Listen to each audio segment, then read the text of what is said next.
Chapter 23. Revenge 2, Funny. They stood in an empty abyss of darkness. Everywhere they looked, it was endless darkness. They couldn't see the ground where they stood or their hands in front of them. They knew it was a Genjutsu but stopped trying to break it minutes ago.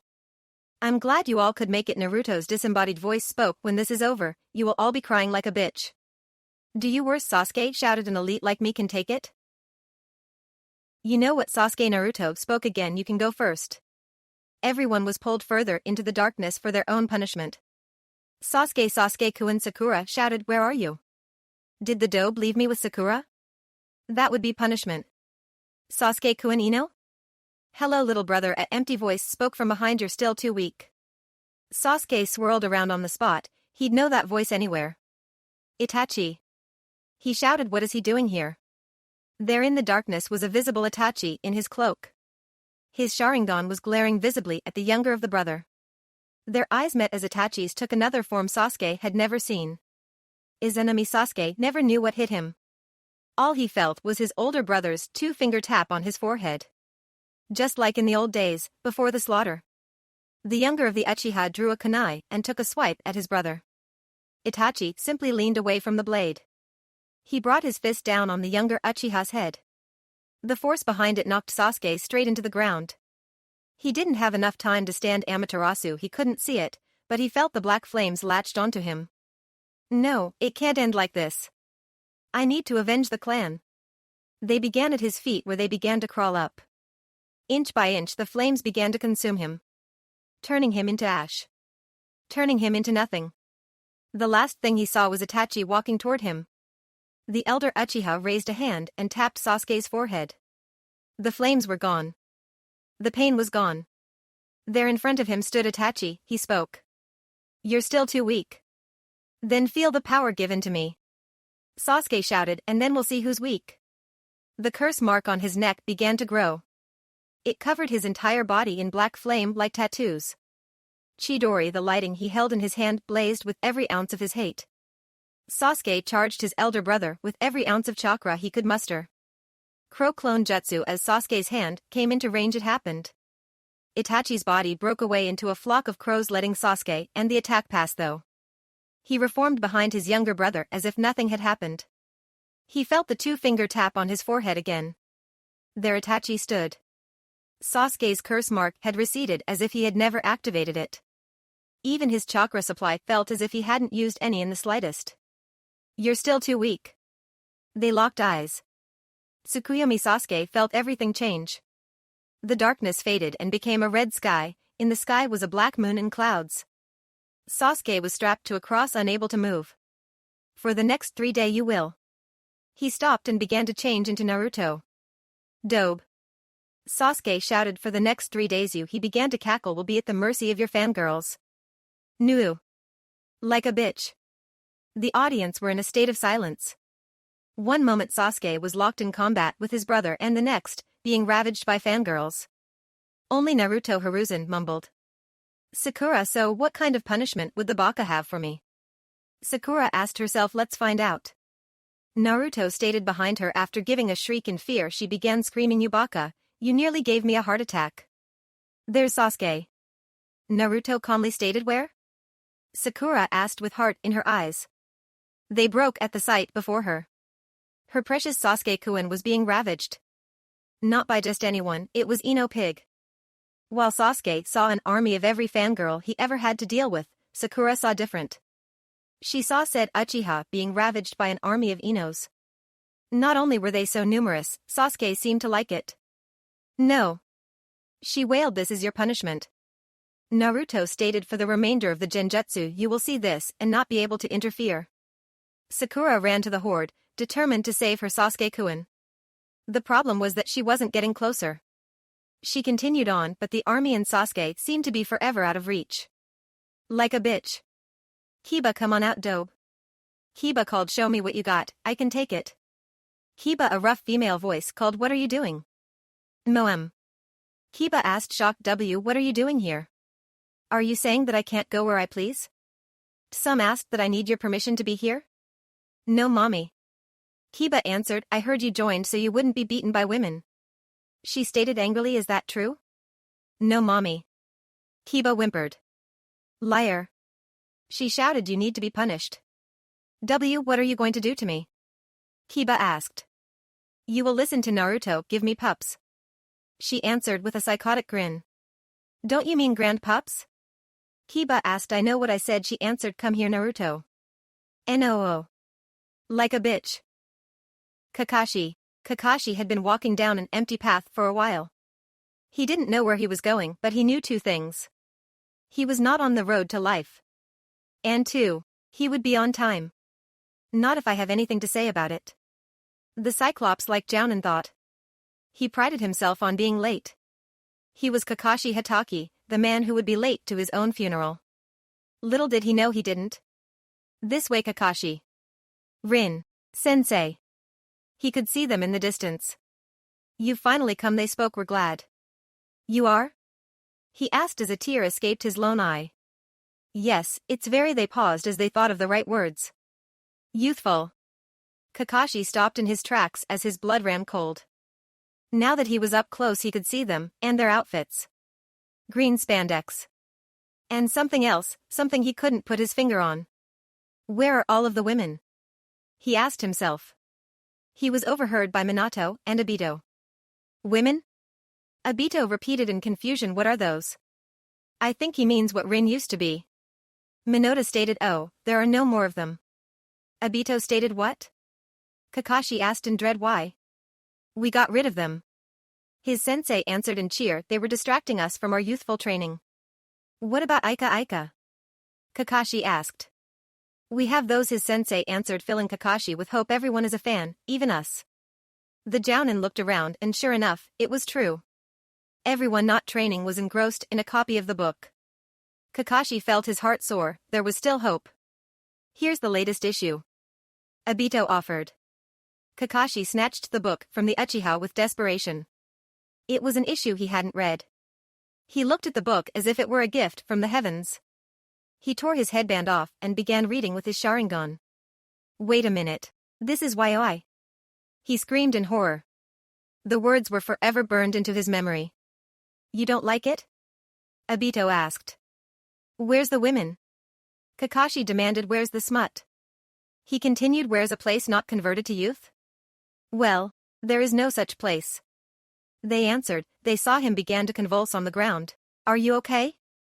There is nothing about this whole scenario that doesn't make me so disgusted that I want to violently vomit out my own internal organs. He answered with an unnatural calmness. I despise you both so intensely that I can't tell if my vision is blurry from the Sharingan, or my unforgiving rage. He continued. If no women's smut is found, I will gut you with an honest-to-God smile on my face and proceed to paint the home I build with your bodies with your very blood. That's unyouthful. Kakashi shouted in rage as he began forming hand signs. Chidori, wait. Minato shouted in desperation to stop his student. There is some. This calmed Kakashi down enough to listen. A copy of Aika involving women. Where? He needed to know. Well, tell me. Now. There is a place, he whispered, guarded by you. GRR. By warriors, he corrected. It said to contain the only copy of what you're searching for. He gave a toothy grin with a sparkle. We will take you there. Later, so this is the place? Kakashi asked as he eyes the dojo. It's not impressive. It's a place where youth doesn't exist. Obito spoke. We'll be back in a while. Minato stated. Good luck. Kakashi was now looking at the dojo in a new light. A place untouched by youth, he thought. I'm home.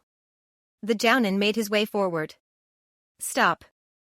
A voice spoke. The ground around the dojo began to tremble fiercely. A large crater-like crack began to form in front of the Jounin. Out rose 3 man-like sized turtles. We are the youthful turtles, one spoke, guardian of this unyouthful place. Before you can enter here, you must pass a test. Another spoke. What kind of test? Kakashi asked. If you say youthful, I'll. No, the voice assured. It's an extremely youthful test. You must join us. Kakashi said nothing after the turtle's comment. He just looked at them with empty eyes.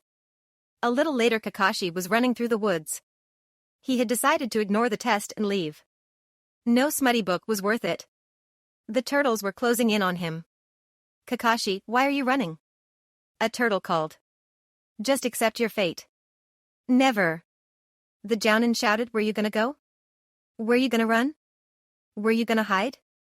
Nowhere. Because there's no one out there like you left. Like a bitch. Ino had been walking down the dark tunnel looking for Sasuke. She had the idea that he would protect her from anything Naruto would throw. And then we'll get married. She thought to herself. Is it getting warm? All this heat is going to make my hair go frizzy. She whined. Out of nowhere a mirror showed up. Ino didn't question it, she just started to admire herself in the mirror. I look good. She said to herself. Yes, you do. Someone spoke really good. Ino looked around but couldn't find the voice. Who's there? Ino asked just an admirer. The voice answered. What do you want? Ino asked. My dad's the Yamanaka clan head and I'm a kunoichi. Well, I want to be in your skin. Well, who wouldn't? Ino asked, but beauty like this can't be copied. I know, the voice agreed. That's why I'm taking yours. What do you mean by that? Ino asked, frightened. Her answer was just cruel laughter. Ino felt cold steel pierce her flesh and go across her skin. The pain was unimaginable for the young kunoichi. It tore away her smooth skin, leaving her with only the muscles and innards beneath. Gee, give me back my skin. Ino demanded through the agony. No, you can have this one. She felt something cover her exposed flesh. The pain of having anything come in contact with her was excruciating. It wasn't over. Sewing needles began to work on her. Soon the skin was a part of her flesh. Once finished, she looked into the mirror. I'm a pig. She shouted in outrage. You really are Ino Pig now. The voice mocked, and I have some hungry friends. Footsteps began to echo in the darkness, coming closer and closer. Ino couldn't tell where it was coming from, only cower. Soon she was surrounded by a mass of people. Naruto stood in front of them all. Well, would you look at this, pork for dinner? Wait, I'm not a pig, Ino desperately shouted. I'm a girl trapped in a pig skin. That's what they all say. Naruto spoke. Besides, I gave Tun up. He said with regret, a second pig will not escape me. No, Ank. Like a swine. Irika. The teacher was in a large and complete dark room. He had nowhere to go, so he did the only thing he could. He waited. Irika-kun, a familiar voice called Irika-kun. Enko? Irika asked to no one. Hi. She spoke behind him, nearly giving the Chunin a heart attack. After screaming like a child, he straightened himself. Enko, what are you doing here? Irika asked. Did you sign the contract? Nope. Then why are you here? He asked. Are you here to help me? Nope. Then why are you looking at me like that? Irika asked nervously. Enko didn't answer, she just started moving forward. Irika began moving backwards. You're not Enko, are you? Spread M. She ordered. Okay, maybe you are. Irika tried. Nope. Every nerve in his body was telling him to run. Too bad for him, his back was against the wall. Can't we talk about this? He pleaded. Nope. She began weaving hand signs, ones that he feared. Trouser snake jutsu. She grabbed Irika by the collar and threw him to the ground. She began to arrange him as if he were a toy. Top down, bottom up. She spoke into his ear. Wait, Enko, please. He needed an escape. Ain't no breaks, Irika. She stated. What? All aboard. She shouted full power to the caboose. New. Like a bitch. They were all surprised when the screen in the sky went blank. All those viewing this will have to watch someone else suffer. Naruto's disembodied voice called through. This is now too graphic, so we're moving on. Hi 8. The sickly Jounin was making his way down the shadow path, just as the others did. He had never taken his hand off of his sword since the whole thing began. What does he have planned for me? He asked himself for the 100th time. Hello, Hey 8. A voice spoke from behind him. The Jounin quickly spun around, blade drawn. He attacked the first thing he saw with a fast diagonal cut. The blade made contact, but didn't go more than inch in. That was impressive attack. Naruto spoke, especially with a sloppy swing. I take care of my blade, Hey 8 growled as he added more pressure. Not all of us can rely on special weapons. A shadow began to form behind Naruto, taking the form of a person. Yes, it is average, isn't it? Naruto and the figure stated average blades are easy to stop, but blades of wind can't be stopped by anyone. Hey, saw who the figure was, the sand jounin that defeated him. Naruto grabbed his elemental sword and took a swing. He pumped it full of wind chakra. Instead of cutting through Hayate, it pushed him. The jounin flew back with force that should have killed him. Instead, it just left him in a lot of pain. I'm going to show you the one thing Kakashi taught me. Naruto spoke even if it was indirectly. I even gave it a boost. Naruto grabbed the downed jounin's sword. Leaf Village secret jutsu, 10,000 years of death, does any more need to be said? Like a bitch. Asuma. Unlike all the others, Asuma didn't go anywhere. He would wait for Naruto to come to him. So you didn't make a move, huh? Naruto spoke beside him. Why should I? Asuma asked. I know how this'll turn out. Really? Naruto asked skeptically. How? With you beaten by me, again. Asuma stated. When did you ever beat me? Naruto asked, generally confused. I won Kurenai. No comment. I see, Asuma stated victoriously. How's your steak? Naruto asked. What? I'm not eat. He was eating steak, maggot-filled steak. The jounin began to empty his stomach. Stop doing that. Asuma shouted. Well, let's begin. Naruto stated as he began to light a cigarette with his sword. Are those my smokes? Asuma asked. And they're almost as good as ramen. Naruto stated. Give me. What do you mean almost as good? Asuma asked as if he had been struck. They are twice as good as any ramen. You shouldn't insult ramen. Naruto warned as he looked around nervously. It might become offended. I'll insult ramen as much as I want. Asuma shouted. It tastes like watered-down piss-covered noodles. He started. Is tastes like. Is there something behind me? The blonde chunin just backed away. Asuma slowly turned around toward the creature behind him. It was a pile of ramen 8 feet high. It seemed to be shaped like a monster-like being. It seemed to be staring directly at Asuma. And now I know I said some things. Asuma spoke, but I'm sure we can put all that behind us, right? The creature said nothing. It just pointed a noodle-like arm over Asuma's shoulder. The jounin looked toward the direction and was confused. There was a giant bowl of hot boiling broth. You want me to get inside the bowl? He asked the creature, earning an odd why. It opened its big mouth to reveal a large black hole. In those large black holes were rows of giant teeth. Hunger. Holy shit. Naruto shouted. It can talk? How did you not know that? Asuma asked in disbelief. You made the thing. No, I didn't. Naruto replied honestly. I don't even know how it got in here. So, this thing is real? Asuma asked in fear. And it wants to eat me?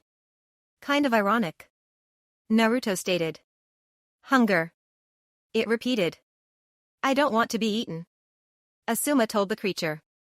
The jounin drew his weapons. He would fight. He would use all of his experience to take down the creature. Every jutsu and combat skill in his arsenal would aid him. It was a short fight. Ramen won. No, I don't want to be eaten. The jounin shouted. Asuma was now being held over the bowl of hot boiling ramen broth by a string of ramen. He struggled with all his might, but it was all pointless. He belonged to the ramen now. You know what, fine. Asuma shouted. Let the noodle monster eat me. Ramen monster. Naruto corrected. Whatever. The jounin didn't care. Just know this, I got something you'll never have. What? Naruto asked in an uncaring manner. I got the mistress of Genjutsu to say I love you to me.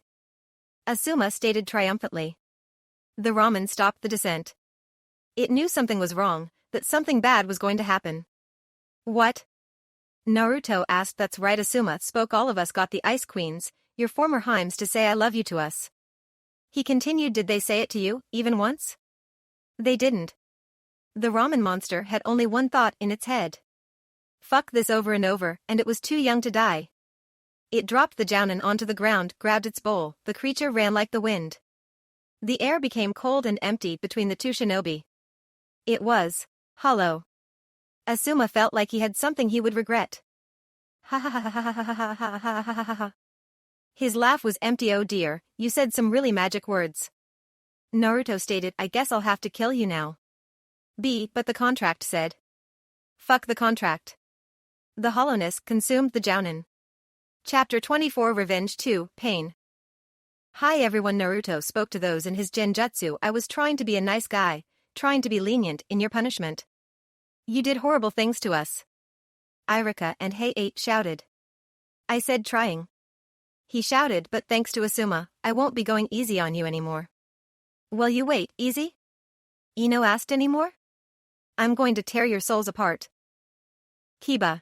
The Inuzuka had spoken a big game, now he was alone. And scared. At least I still have you, Akamaru. Kiba stated, getting a bark in reply. Or do you? Naruto asked. Dobe. Kiba growled. Hello, Akamaru. Naruto greeted and goodbye. It all happened in a flash. Naruto had grabbed Akamaru. I will give you a chance to save your partner, Kiba. Naruto stated, all you have to do is make a small sacrifice. What do I need to do? Kiba asked. It said that your family values loyalty above all else, is that true? Naruto asked. An Inuzuka would gladly lay down their life for their friends and family. Kiba stated with pride. Then do so. Naruto ordered, and I'll let Akamaru live. You think that'll work? Kiba laughed. The contract said you couldn't kill or cripple us. Did it say anything about suicide? No, didn't think so. Naruto chuckled dryly. Plus, you don't have to kill yourself, you could neuter yourself. A dark thought occurred. Plus, Akamaru didn't sign, I could kill him now. Naruto raised a kunai to the dog. Wait. Kiba slowly drew a kunai with shaky hand. He unsteadily held the blade to his throat. Suddenly his hand held firm. Dobe. The young Inuzuka threw the kunai with experience accuracy. It soared toward Naruto, aiming for his heart. The accuracy was dead on. The only problem was Naruto had a shield, in the form of a dog. The blade pierced Akamaru's underbelly. The dog gave a soft whimper before going still. Naruto dropped Akamaru on the floor with a soft thud. The puppy laid there broken and cold. You fool! Was all Naruto spoke. He left the young Inuzuka to grieve over his lost comrade. The audience saw the whole thing. Some was very disappointed. She just didn't know in who. Naruto for using Akamaru as a meat shield and killing him. Or Kiba for risking his partner's life. The academy entrance opened and Naruto walked out. Tsum, he called. I have something for you. On his hand was Akamaru. The dog had bitten and hadn't let go. You're letting Akamaru go? Tsum asked, confused. I'm not holding anything against Akamaru. Naruto stated he was innocent in everything, only following Kiba. Thank you, pup. Tsum spoke now about that scene with me getting pups. Gotta go. Naruto rushed. People to torture, minds to break. Know, as soon as I get out of here my daddy's going to kick your butt, Naruto. Ino shouted for the 100th time. You always rely on others, even your clan name. Naruto chastised. You wouldn't make it a day in my shoes. She continued walking when she noticed something, a light. It was a bit away, but it was something. Ino ran after it. She even ignored the fact that she was getting sweaty. When she finally reached the light, she walked through it. It led outside. I'm free. Ino looked back at the school and saw that their tortures were being showed, just not hers. That means I'm the only one out. She realized, Sasuke will be proud of me. I better get a new dress for our date. The young Kunoichi began to walk around the shopping district looking for the best. She found it. It was a golden dress that matched her blonde hair perfectly. She just had to have it. Excuse me, sir, how much is that dress? Ino asked the cashier. He took one look at her. It's not for sale. He stated. But He didn't let her finish. I said it's not for sale. He growled before calming. But I have one that is. You do? Ino asked hopefully. The man went into the back and returned with an orange dress. It wasn't too bad, but not up to Ino's taste. Well, beggars can't be choosers. How much is it? Ino asked. It's over 9,000 yen. The man answered. What? Ino ripped the dress from the man's hand and looked at the tag. The dress says 1,000 yen. Are you telling me what I can and can't price my items? Before she could answer, he yelled. Get out, I don't want your kind here. Ino ran out of the shop as fast as she could. She felt as if the owner would have actually hit her if she hadn't. Well, who needs them? She had better dresses in her closet. It's that girl. You mean that one? Yep. Ino looked around toward the ones whispering. She saw their not-so-hidden looks of hate and disgust. There was also the looks of something Ino was almost familiar with, just never this dark. Imagine what we could do with her. You'd probably catch something. As Ino looked around, she realized everyone was either glaring at her or acting like she wasn't there. It hurt a lot. Score. She heard someone shout. There was a quick flash of pain in her head. The blow had knocked her off her legs and into a daze. She looked at the object used and couldn't believe it. It was a rock. Someone had actually thrown a rock at her. When she came back to her senses, she came back with anger. How dare they? Ino grabbed the rock and threw it directly at the one who struck her. It hit him in the direct center of his forehead, knocking him over. Did you see that? Someone asked, panicked. She attacked him. Someone get Umbu. Get the bitch. Kill her. Ino couldn't believe what she was hearing.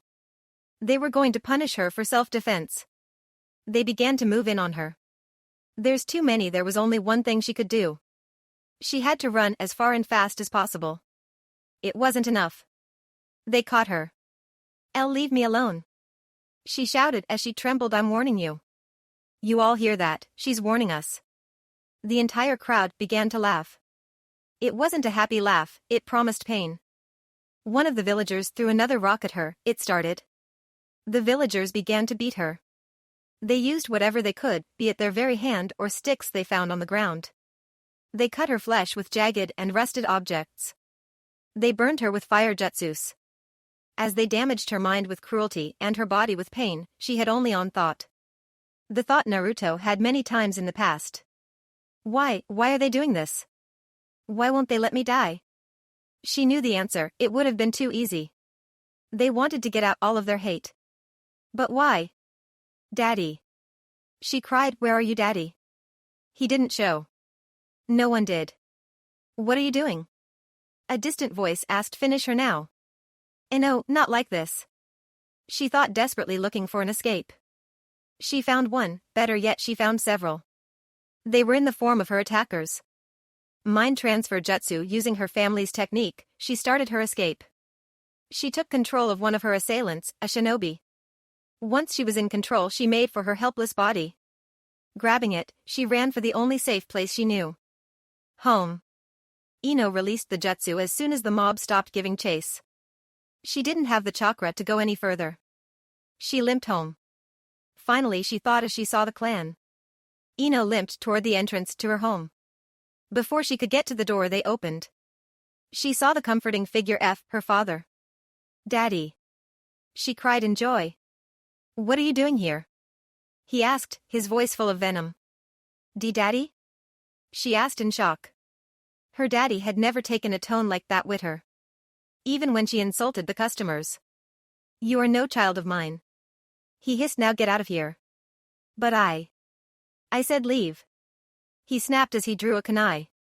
Or should I finish what the villagers started? Ino couldn't believe it, even her own father turned on her. The feeling he was giving off wasn't something she was used to. It wasn't the comforting figure of a parent. This was something both shinobi and civilian alike were capable of. Hate. She did all she could. She ran. Maybe she could find someone who wouldn't hate her. There has to be someone, she thought to herself, right? Sakura too had walked through a light that freed her from the darkness. Now she was in front of the school as well. Sakura? Her heart skipped a beat at the sound of the voice. Sasuke-kun, she cheered, you made it from the Baka's Genjutsu. Of course, Sasuke stated smugly, the dobe skill is nowhere equal to mine. This is my chance. Sakura thought. There was no one around, no senseis, no competition, no anyone. Sasuke-kun, she called, would you like to go on a date with me? Sasuke stared at her for what felt like an eternity. He's going to say no. She wailed in her mind. Sure. He answered before walking away. Did he just? He agreed? She asked herself. He agreed. There was only one thing she could do now. Moem. She shouted as she ran home, I need a new dress for my date with Sasuke-kun. Date.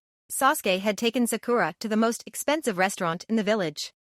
Everyone stared at her with complete respect or envy. It was as she had always imagined it. There had been very little talk between the two. Sakura was fine with that, they had a comfortable silence. Now the Uchiha was walking her home. Sasuke-kun is walking me home. She mentally cheered.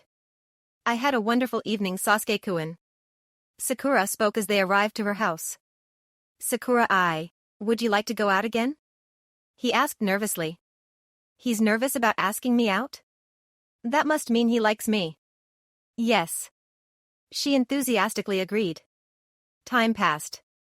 Sakura and Sasuke grew closer as they grew older. Her time with him was better than she could have ever imagined. She even got him to open his heart about his family. I'm so sorry, Sasuke-kun, she cried alongside him. It's not your problem, Sakura-chan. Her heart skipped a beat. Thanks for listening. Sasuke-kun. Yes. He ushered her. I want to help you. She stated weakly before adding strength to her words. I want to help you reach your goal. Thank you, he whispered, but I could never ask you to face Itachi. I didn't mean that part. She stated with a slight purr, I want to help you revive your clan. I will not bear an Uchiha child out of wedlock. He stated with strong conviction. I'm sorry. She whimpered, thinking he was angry. Sakura, will you marry? Yes. Then and there it happened. The Uchiha showed the Haruno a night of passion and pleasure she never thought possible. Time passed. Push Sakura, the doctors ordered, just a bit more. Just what do you think I'm doing? It seemed childbirth increased her already large lungs. Waah, two new and innocent voices cried. Congratulations, Mrs. Uchiha. The doctor spoke, you given birth to a healthy pair of babies. My babies, let me see my babies. Sakura weakly ordered. The doctors handed her the children, both boys. She looked at them with her eyes filled with love only a mother could possess. Time passed. Sakura was happy. Mommy, look what Daddy taught me.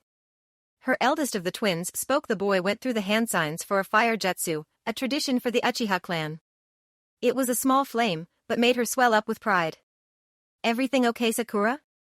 Sasuke asked as he noticed the tears in her eyes. She looked at him. She finally had everything she ever wanted. The man of her dreams. 2 gifted children she loved with all her heart. Wealth, fame, and finally, respect. Everything's perfect. She answered honestly. Then I guess it's time I stepped in. A voice spoke, making her freeze up. The Uchiha family looked to the one who spoke. There stood one of the people the Uchihas hated most, Naruto. Dobe. The younger Uchiha growled, what are you doing here? What Naruto said froze Sakura to the core. I came to help history repeat itself. No, stay away from my family. Sakura shouted. Stay away from my babies. Sasuke ran toward the duo, fully charged, Chidori ready. Dobe, he shouted, today, I will finally crush you. Sakura never understood what happened. 1 minute Sasuke was going to beat Naruto, then he was just gone. He literally faded out of sight. Sasuke-kun. Daddy. Naruto began to walk to them, slowly and purposely. The 2 young Uchiha twins ran toward Naruto, blinded with rage. As they got closer, Sakura noticed something horrible. Each step Naruto took destroyed everything around him. The plants withered away and the ground broke away under him. The Uchiha children didn't stand a chance, they were now held high by their throats. They were at Naruto's mercy. And behold, I shall be a blight upon the land, he spoke softly, and everything I touch shall wither and die. As he spoke, she saw the worst sight she could imagine. Their skin became pale as their bodies became shrunken and frail. Their skins broke away, revealing the bones chipping away underneath. Her children weren't just dying, her babies were withering away. And she could do nothing about it. When he was done, there was only 2 piles of dust. They blew away in the wind, forever scattered and away from her. She looked up at Naruto. Please, she begged, kill me. He merely walked away. The ground, even reality, gave away. All that was left was her, floating on a small rock in oblivion. Everything she ever wanted or needed was given to her. Her heart's desire was taken away. Now she was truly alone, all that was left was her and a true black abyss. She wanted to jump and put an end to it all. Something told her it was pointless, that she would fall forever. Never hitting the bottom. Never to enjoy death's sweet embrace. Never to join her family. Sasuke, where are you, Dobe? Sasuke called into the darkness. I'm here to challenge you, just like you did with Itachi. You challenge me, huh? Naruto asked, appearing from the shadows. And what? I challenge you to a one-on-one. A regular match, fine. Naruto agreed. You challenged me, so it's your move. I am an Uchiha, the elite. Sasuke spoke arrogantly. What do you hope to do against me? The same as everyone else. Naruto answered. Break you. Sasuke made the first move. The Uchiha ran forward and started forming hand signs. Fire style, Fire Phoenix Jutsu. A barrage of small fireballs made their way toward Naruto. Invert what? Now they were making their way back toward Sasuke. The young Uchiha raised his hands to block the attack. It never came, at least not by fire. It came by cold steel. It started off as numbness that grew into a stinging sensation. It continued to build, forcing the Uchiha to open his eyes. He looked to his arms and saw a thin red line, exactly where the pain was. As the Uchiha tried to flex his hands, he noticed they didn't respond. They were numb, as if they weren't his. Then they fell. It took Sasuke a moment for him to realize what had just happened. His arms had just fallen off. It took even less time for the pain to kick in. The Uchiha fell to his knees in agony.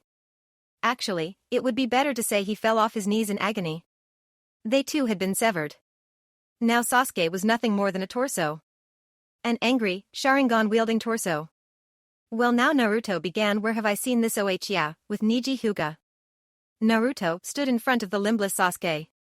The Uchiha tried to attack Naruto. All he managed to do was thrash around in agony, spilling his blood. After a pointless moment, he began to slow down. He was getting dizzy and tired, so tired he thought. It was all because of his thrashing around. The movement forced more blood out of the body. Now Sasuke was near unconsciousness as well as death.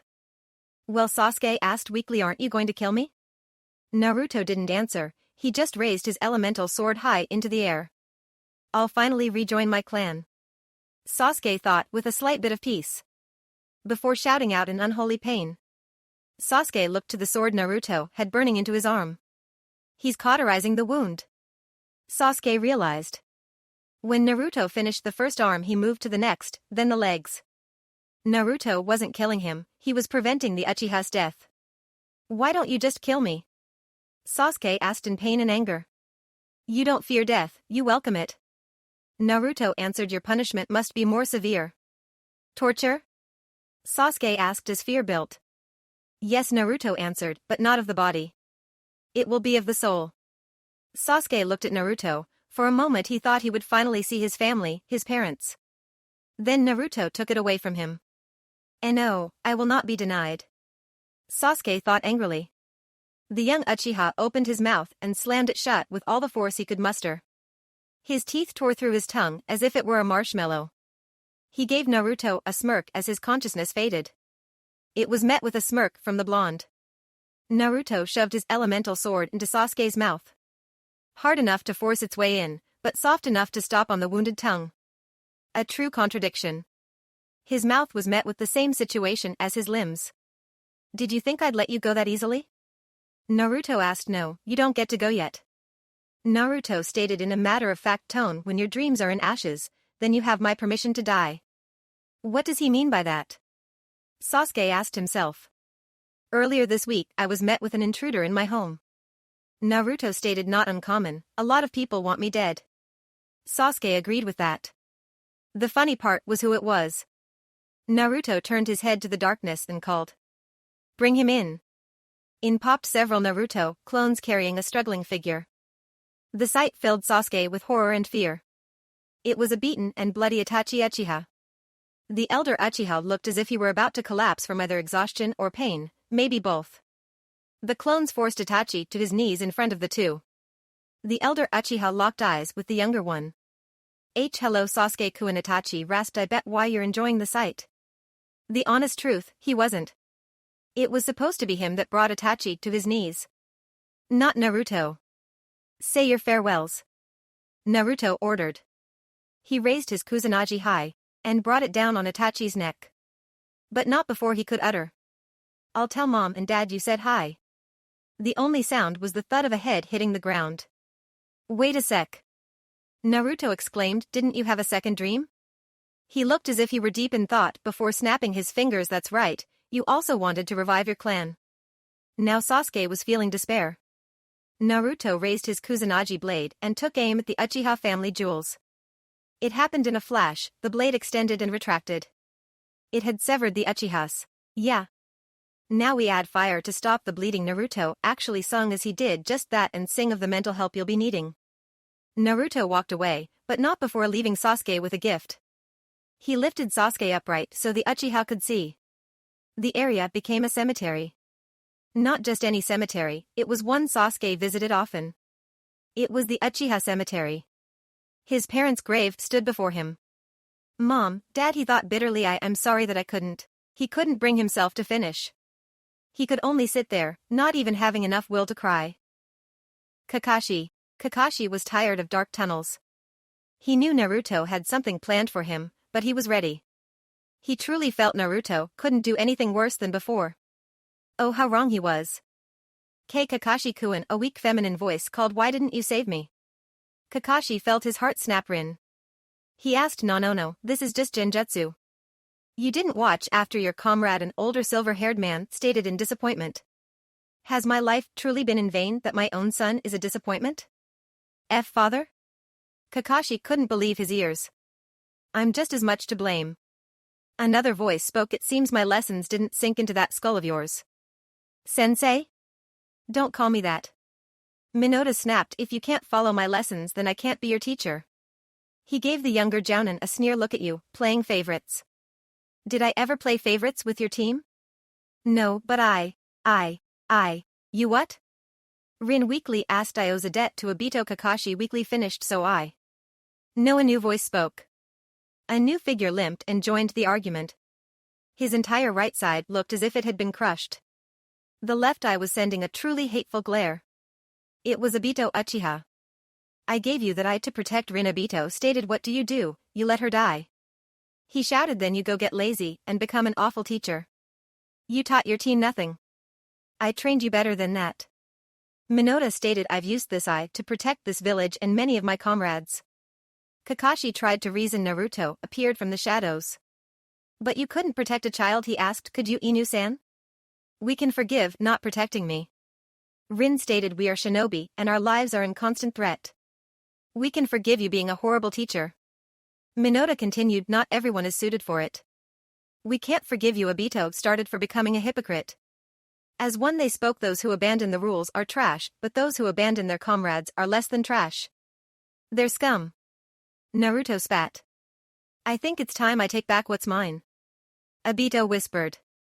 The Uchiha limped forward, arm extended. Kakashi had nowhere to go, nowhere to hide. His sensei would just find him. He could only scream as the fingers dug into his eye socket. And yanked. Iruka. Iruka knew that he was in more trouble than ever. Whatever Naruto had planned would make his next punishment look tame. If that's possible, and he feared it was. "Hello Iruka, how are you feeling?" Naruto asked in a low voice. I'm doing fine Naruto." Iruka answered nervously. "We'll have to fix that," Naruto stated. Iruka had clamps form around his wrist and ankles. They spread themselves out and latched onto the wall behind him. The whole darkness faded. It became a dark and murky room. "The doctor is in." Naruto made his way toward Iruka, kunai drawn. He cut away at the Chunin's jacket and shirt, exposing his chest. Naruto proceeded to a circle about an inch into his flesh around Iruka's chest with the kunai's tip. He then turned the blade to its side and carved the circular flesh. He repeated the process 2 more times at random points on Iruka's chest. He let out a hollow laugh as Iruka's cried. Naruto grabbed his Kusanagi blade and raised it high. He brought it down repeatedly on one of Iruka's legs, cutting only halfway through with each strike. Once he had finished, he moved to the other leg. Naruto then drew his elemental blade. He heated up 2 kunai with concentrated raw fire chakra. He slowly drove them through Iruka's hands, going inch by inch. When it had finally made its way through, he stopped with the fire chakra. He tied a thin piece of ninja wire from both ends of the kunai to his elemental sword. He began to pump them full with lighting chakra. Iruka couldn't describe the pain he felt. Every cell in his body was literally being electrocuted. He wasn't even given the chance to black out. Naruto drew another kunai and made a deep incision from Iruka's chest to his stomach. He dug both hands in before ripping Iruka's chest cavity open. He could only howl in pain as Naruto continued to laugh. Why are you doing this? He asked through his tears. Let me tell you something. Naruto began joyfully. I'm not completely with it. He removed the liver. I'm on the crazy train and there's no station in sight. He squeezed a kidney until it was good in his hand. When I was born, I was beaten with a mental stick. He cut the spleen with a kunai. I'm a thread loose of a tapestry. He yanked on the small intestines. I'm one cupcake short of a bakery. You're insane. Iruka shouted bingo. Naruto agreed. The blonde brought a kunai down into Iruka's heart. The citizens on Konoha couldn't believe the brutality they were seeing. Many were emptying their stomachs onto the ground as they viewed the horrors. Hokage-sama, you have to stop him. No, I don't. Tsunade stated as long as they're alive and can function, no rule has been broken. They watched as Iruka was put together and brought back to life. Only for the torture to continue, death would have been a blessing. Hey eight, oh hey eight. Naruto called come out, wherever you are. Hey eight had used the only genjutsu he knew. It was a camouflage type, now he was hidden in the darkness. Or so he thought. Naruto was a senyonin. He knew the exact spot Hey eight was trying to hide. Above. He just decided to humor the jounin with false hope. It made the fear all the sweeter. Naruto felt the chakra shift and knew Hey eight was going to attack. The Chunin raised his Kusanagi sword as Hey eight fell from the ceiling. The tip of their swords met and balanced the jounin. With a surge of chakra, they were separated. I'm going to kill you, cough. Hey eight screamed. Come. Naruto ordered. Hey eight focused as much chakra into his own sword before charging Naruto. The amount he had shined over the blade. Naruto met it head-on with the Kusanagi blade. They were in a power struggle until Naruto drew his second sword. Hey eight drew back with caution. Coward Hey eight spoke you, cough, can't face me in, cough, a Kenjutsu match? This caught Naruto by surprise. A single Kenjutsu match? The blonde murmured fine, but on my terms. Cough, I'm listening? Hey eight spoke. No Kenjutsu-related jutsu. Naruto began no chakra, no anything other than skill. Deal. Hey eight readily agreed. He believed that with his skills and experience, that he had the upper hand. Naruto charged forward, both blades drawn. Hey eight stabbed his sword forward intent on impaling Naruto. Naruto jumped over the blade and swung at Hey eight's head. The jounin quickly stepped back and blocked with his sword. The weight in these blows are ridiculous. Hey eight thought. He quickly pushed Naruto off and back a few feet. I need time to think. Hey eight panicked. I can't keep this up without chakra. Naruto ran forward again, his own blade intent on impaling. Hey eight jumped to the side and attempted to sever Naruto's arms. The blonde simply continued forward, avoiding the blow, giving Hey eight a clear view of his back. The jounin drew a few kunai with explosive tags from his pouch. He threw them toward Naruto, and they were right on target. They would have hit had Naruto not spun around with a gust of lighting. It sent the charged metals back at the jounin. They landed at his feet and he almost laughed. He would have laughed if the explosive notes hadn't gone off. He was just lucky they were low-powered, he might have lost a limb. For now he was just stunned, unable to move. With Naruto around, he wished the explosion had killed him. You just couldn't do it. Naruto chastised. You couldn't meet me on even ground. Naruto watched as Hey eight picked himself up, barely. The jounin felt an invisible force push him against the dark wall. His own sword began to float in front of him. The blade flew toward the jounin with great speed. It was thanks to years of experience that his body acted, grabbing the blade between his hands. Impressive. Naruto admitted. The invisible force returned against the blade. Again. And again. And again. It pushed against the butt of the sword, forcing it through Hey eight's stomach. Hey-8 tried to resist, but the blows grew stronger each time. Naruto finally stopped when it was halfway through. Naruto walked up to talk well. Hey-8 didn't let him finish. He grabbed the blonde in one hand, holding tight. With the other, he removed the sword and put it to Naruto's neck. Oh, scary. Naruto mocked. Hey-8 tried to force the blade through Naruto's neck. He would have succeeded if Naruto hadn't scattered in a mass of black petals. The black petals reformed and became a mass of shurikens. They rained down mercilessly onto the jounin. When they stopped, he could only glare at Naruto. Go ahead, he growled, kill, cough, me. No, Naruto spoke, your disease is doing that for me. Cough, cough, cough, he couldn't continue. Hey-8 was hit with a coughing fit. It was worse than any he'd ever had before. Soon he fell to his knees coughing up blood. His body fell over, paralyzed from the disease. It hurts, doesn't it? Naruto asked, though he already knew. To know that a disease will be the cause of your death. Not a shinobi way to go, like poison. The look in Hey-8's eyes said so many hateful things.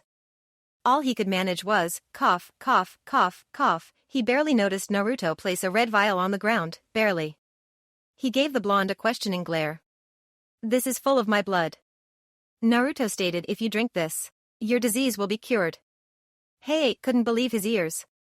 A chance of relief? He thought with hope. You can have it, but there was a catch. If you can get it. Naruto spoke. It'll only be there for 3 minutes.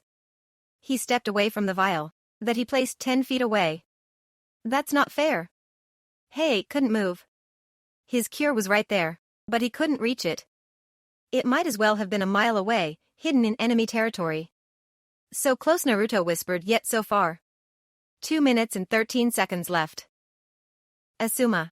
Asuma knew he was in trouble. He had opened his mouth one time too many. He knew Naruto was waiting, saving him for last. So he needed to go on the offensive. And he did. Let's see if Kurenai's lectures were worth anything. He thought dryly. He released a burst of chakra that dispelled the darkness Genjutsu. Only to show more darkness. Double-layered? And a surprised Naruto.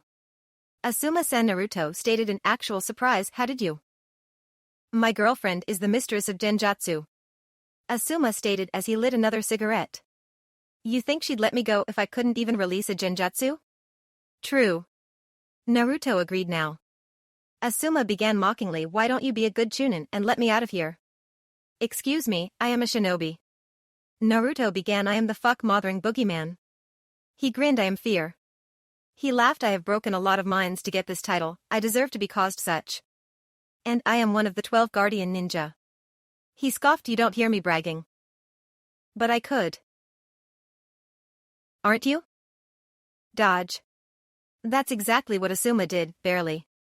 Naruto had swung his inflamed elemental blade at Asuma's head. Had the jounin been any slower, he'd be a real hothead. Naruto didn't stop there, he swung and released wave after wave. Asuma continued to dance like a monkey. But he wasn't a jounin for dancing around attacks. With each step Asuma took to avoid a blow, he got closer. Soon Naruto would be in range for a counterattack. Now. The jounin thought. He ran forward, trench knives drawn and ready for action. Naruto saw this and ran forward to meet the challenge.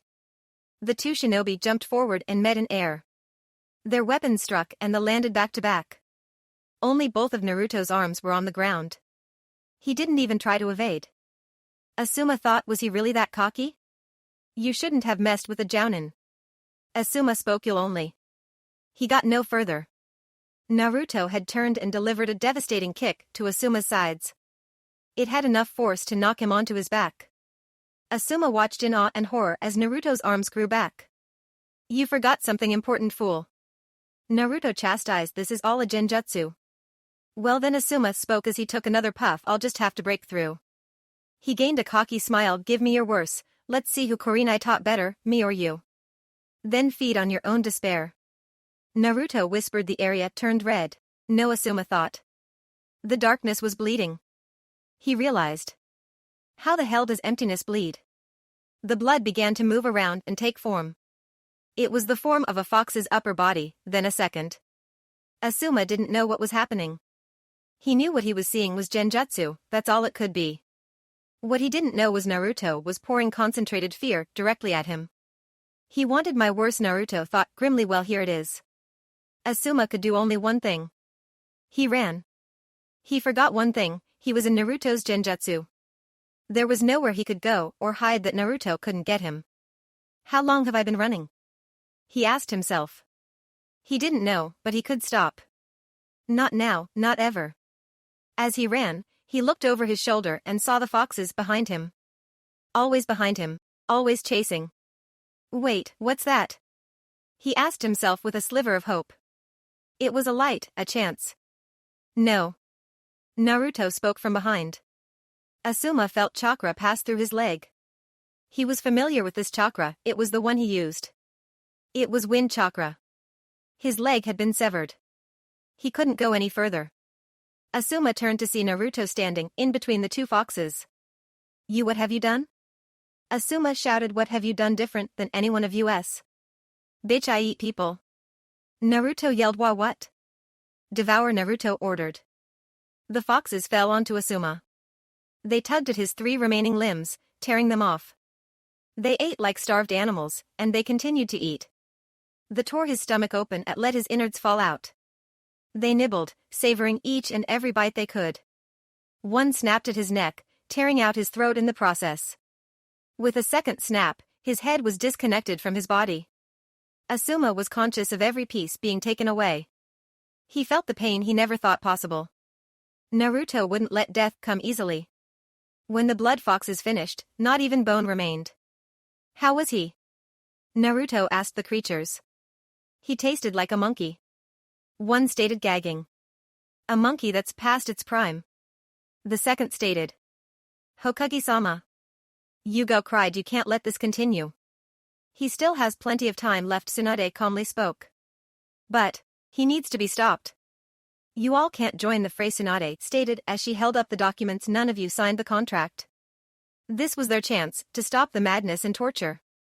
All they had to do was sign. And face Naruto's wrath. I don't know, Anko stated, I'd like to keep the little sanity I have. The giant Genjutsu screen drew their attention. Naruto, what are you doing with that badger? It's not a badger, it's a honey badger. Naruto corrected, you mean the one that? Naruto cut him off. Yeah.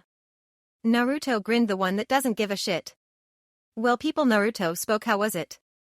It was horrible.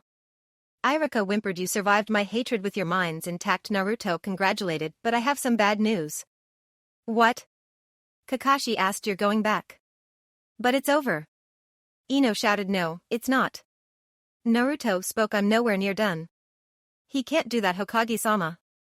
Hana shouted, actually he can. Kyuubi countered, he's only used up a few minutes. What, impossible? Anko shouted, we've been altering time from both sides. Tayuya stated, motioning to Kyuubi, he speeds it up time for them, but we slow it down for you. In all honesty, he used up about 15 minutes. The torture continued, for everyone.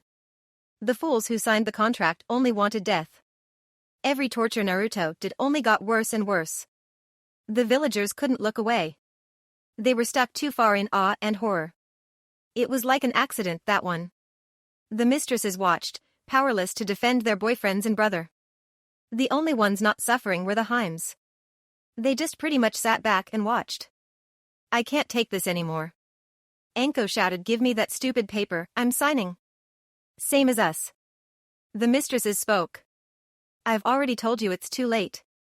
I need a drink. Tsunade thought, clearly annoyed, unless Naruto accepts, there's no way in. I have a plan, Yugo spoke. They huddled into a circle and listened. Are you sure it will work? It did for everyone else. We have little choice. Agreed. Hokage-sama, we want to sign. Before she could be cut off, she continued, we know how to get him to allow us. Fine. They signed, one by one. Anko, Hana, Kurenai, Yugo, it was done. Kurenai stepped forward. Naruto Uzumaki, she shouted with a Genjutsu amplified voice, it gained his attention. We have signed the contract. Hana spoke with the aid of the Genjutsu. We each challenge you. We the Mistresses of Konoha challenge you. They continued, pure skill against skill. Senseis versus student, do you accept? They asked. When he didn't reply, they continued, "Are you afraid of US Naruto?" The doors swung open. Naruto had accepted their challenge. "I am Fear," Naruto's voice stated, "and fear fears nothing." They walked in. Chapter 25. Naruto vs. Mistresses Round 2. "So you challenge me, huh?" Naruto asked. "I accept." "Well then, none of those abilities Kyuubi enhanced you with. Hana ordered. You've become like the Uchiha, we want to see what you can do without it." Naruto didn't like the jab but had to agree. He had become very reliant on the gift. "Okay, if you wager you titles," Naruto stated. "What could you possibly want with our titles?" Kurenai asked. "Let's begin," Naruto stated before they could prepare. The mistresses began to spread out around Naruto. "Looks like we need to give you a hard and thorough lesson," Anko said as she licked her kunai. Naruto ran forward and clashed swords with Yugao. The Jounin and Chunin were locked in a power struggle. Clang. Izanami. What the hell was that?" Kurenai asked, feeling something off. It was interrupted by Anko, who threw several kunai at the young ninja. Naruto kicked Yugao in the side before he jumped and rolled to the side. As Naruto stood, he began to deflect each one. Anko, however, was far from out of kunai. "All those times you threw these at me are paying off, sensei," Naruto mocked. As he continued to deflect, he ninja senses kicked in. He noticed that Hana's chakra was right behind him. Naruto turned and aimed his elemental sword straight toward her. A thin but strong stream of fire made its way toward her. Hana barely had time to duck, slightly singeing her hair. "I need some space," he thought. He jumped back and threw a kunai with an explosive tag. The kunoichi saw his act and smirked a bit on the inside. "We just need to keep pushing him," they thought. Hana threw a smoke grenade. They knew it wouldn't block his chakra senses, but it would distract him. Striking shadow snakes. A single snake wrapped itself around Naruto's legs, binding him. It was Naruto's turn to smirk, but he didn't hide it. "Whoa, snake." The snake tensed up before releasing Naruto. It turned to a new target, Anko. It wrapped around her before she or anyone knew what was happening. "Wait, what the hell?" Anko exclaimed. "You can control my snakes?" "No," Naruto answered as he raised his sword and prepared to strike Anko. "It just knows better, all snakes know better." As Naruto drew his sword, his body froze in place. It took him 1 second to realize what happened. A paralysis jutsu, he thought. It took him another second to break it. In those 2 seconds, Kurenai was able to draw a kunai and throw it. It pierced through Naruto's wrist, forcing him to drop the kusanagi. Even with his pain tolerance, it hurt. It still wasn't enough, he thought as he jumped back while drawing the elemental sword. He needed more space. He couldn't keep track of them all, even with his sensory. The kunoichi knew this. They continued to press the attack. Hana first throwing a punch Naruto couldn't block. Now open Yugao grabbed his hand holding the weapon and twisted it over her shoulder, forcing him to release. With more pressure, she flipped him over her shoulder and painfully into the ground. He attempted to stand, but they didn't give him a moment's rest. They delivered blow after blow to the dizzy blonde. Enough of this, he thought. Flower petal escape. Naruto scattered into a swarm of black flower petals. Had the kunoichi been watching, they would have noticed his sword scatter into petals as well. "Damn it!" Anko shouted in frustration. "This is getting us nowhere." "What should we do?" Hana asked. She got torture advice from Anko. Her question went unanswered by both Yugao and Kurenai. When the 2 kunoichi realized they were being stared at, they focused. "Something on your minds?" Anko asked. "I was just thinking of how well he used his escape." Kurenai answered. "I couldn't follow him. I'm also impressed at how he stood his own with his Kenjutsu." Yugao admitted. "I was going all out." Anko could only look at the 2 kunoichi in disbelief. She couldn't believe that they were commenting on his skills at a time like this. "Even if he did put fear into my snakes," she thought to herself. "I know that look," Hana stated as she watched Anko. "You're feeling pride in your student." "Well," Anko trailed off before admitting the scared snake was a nice touch. "Tell me," Hana begged. "What's it like?" "It's one of the greatest feelings in the world," Anko answered without thinking, "knowing that you helped in making someone become better." She continued. "Few things rival it." She would have continued had Kurenai not jabbed her in the sides. When she looked to see the reason why, she saw a very depressed Kunoichi.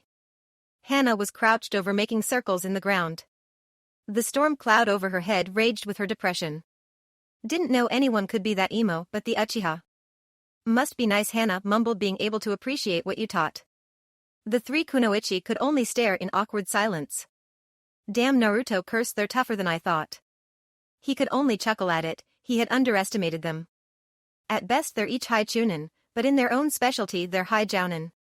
He needed a strategy. What can I do, best them? No. Separate them and pick them off one by one? Maybe. Get help? Maybe the ramen monster? No. Use flirting as a distraction? Hell no. Piss them off till they go berserk? No. I could. Wait, go back to that last one. Pissing them off? Yeah, do you have anything that could piss off 4 women? A dark smile crept onto Naruto's face. Perfect place for cliffhanger. But I won't, women, I strongly apologize for what happens next. The Kunoichi were preparing for Naruto counterattack. Well, what do we have here? Naruto asked a Waffle House of bitches. He stated, so who's going to put on the maid outfit and serve me? The women could only stare in belief. He did not just. Oh, I believe I did. Naruto stated, you really suck, Naruto. Hana growled. No, you 4 do. Very well, I might add. Naruto corrected, I remember. And by the way, you 4 acted even better. The Kunoichi turned red with both anger and embarrassment. It's true, they admitted. Hana had had enough and charged Naruto, the blonde was prepared. Naruto reached behind his back and waited as Hana drew closer. The Kunoichi was prepared for a kunai or something like that. What Naruto drew made her stop 2 feet away. A rolled-up newspaper. Raising it high, he brought it down on her head. Bad dog. The blow itself didn't hurt her, just her pride. The shock and disbelief was enough to stun the 4 Kunoichi, the audience, and the readers. Thankfully, Naruto wasn't done. Shooting his leg out, he knocked Hana to the ground. Sit. He delivered a powerful kick into the side of Hana's side, knocking her over. Roll over. He raised his swords high over his head. Play dead. He brought it down. Hana fell over lifeless. Naruto, you bastard. Kurenai was the first to snap out of the shock. Right into a feminine rage. Like a bull seeing red, she charged. Naruto gave a weak chuckle. What's wrong, sensei? He asked mockingly, I thought you said Genjutsu specialists shouldn't charge into a fight. Don't you mock me. She shouted. Although Kurenai was a Jounin-level shinobi, her taijutsu wasn't. She delivered a sloppy punch but missed, throwing herself off balance. You must have some real ants in your pants, he spoke into her ear as she tried again. Let me help. Smack. Naruto delivered a smack to her bottom that was so fierce it caused another pause. Firm with a little give. Naruto spoke. Just the way I like it. Pervert. Anko shouted as she struck him. After he recovered, he went on to the defensive. Anko was the opposite in taijutsu, so Naruto had to stay on the defensive. You of all people are calling me a pervert? Naruto asked defensively. Your name is on the bathroom wall of right under for a good time. He gave her a look of disgust. That's definitely the pot calling the kettle black. Shut up, she shouted, taking another swing. It's not my fault the village is filled with simple-minded bigots. Why are you still a shinobi? Naruto asked. What? Anko asked in confusion. They were in the middle of a battle and he had questions. To protect the village. Naruto ran forward and swung at her. The special Jounin just sidestepped and impaled a kunai in Naruto's shoulder. A kunai with an explosive tag on it. You bit the explosion cut him off. I enjoyed that far more than I should have. Anko stated, only for her jaw to drop as Naruto walked out of the flames. Is that it? Naruto asked disbelief. The things people have been saying about you is true. He sighed with mock disappointment. Irika's made you soft. What? She asked, shocked me. Soft? Impossible. I mean seriously, Naruto continued as if she hadn't spoken. The old Anko would have shoved that kunai where the sun don't shine. It's true. I'm the same Anko as always. She snapped. Really, all I see is a copy. He spat. The real Enko taught me how to do near-suicidal stuff. A shit-eating smile split across his face. Stuff like this. Naruto ran forward and ripped open his shirt to reveal a vest. A vest covered in high-powered explosive tags. Naruto muttered only one word before they went off. Izanagi. Enko barely made it away, but still took damage. She only had one thought: how does he afford to keep getting those? I'm so disappointed in you. Naruto spoke behind her. Irika must have got you good. He realized he hit the nail on the head when she flinched. Is that it? Did he convince you to act civilized so people will accept you? I trust Irika. She growled. And I trusted you, look at us now. He chuckled. Those people out there. He gestured outside the arena toward Konoha. They thinks you're as much a monster as me. Shut up. She cried in rage. What do you know about? She stopped when she saw his really face. Never mind. Oh, before I forget. Naruto smirked. Bitch goes boom. What? Enko looked down to see an exploding tag on her chest. How do you afford boom? It's over. Naruto stated. Yes, it is. A voice spoke in his ear. Demonic illusion, tree binding death. Naruto couldn't move. He was caught in another genjutsu. Hold him right there, Kurenai. Yugo ordered. The kunoichi drew her sword and charged. Her vertical slash hit its mark with Naruto. Usually an attack like this would put one in critical conditions, but it wasn't enough for Naruto. Izanagi. He wasn't done. Invert. Yugo knew this technique and its uses from experience. Yugo knew Naruto expected her to strike in his direction like so many before. She would, however, go in the opposite. It was that thought that Naruto was waiting for. Yugo's sword didn't pierce Naruto, it pierced Kurenai. Yugo, the Genjutsu mistress, stuttered before falling limp. And then there was one. Naruto stated. How? That's the true power of the invert. Naruto stated. It actually uses your years of experience to trigger your reflexes of attacking.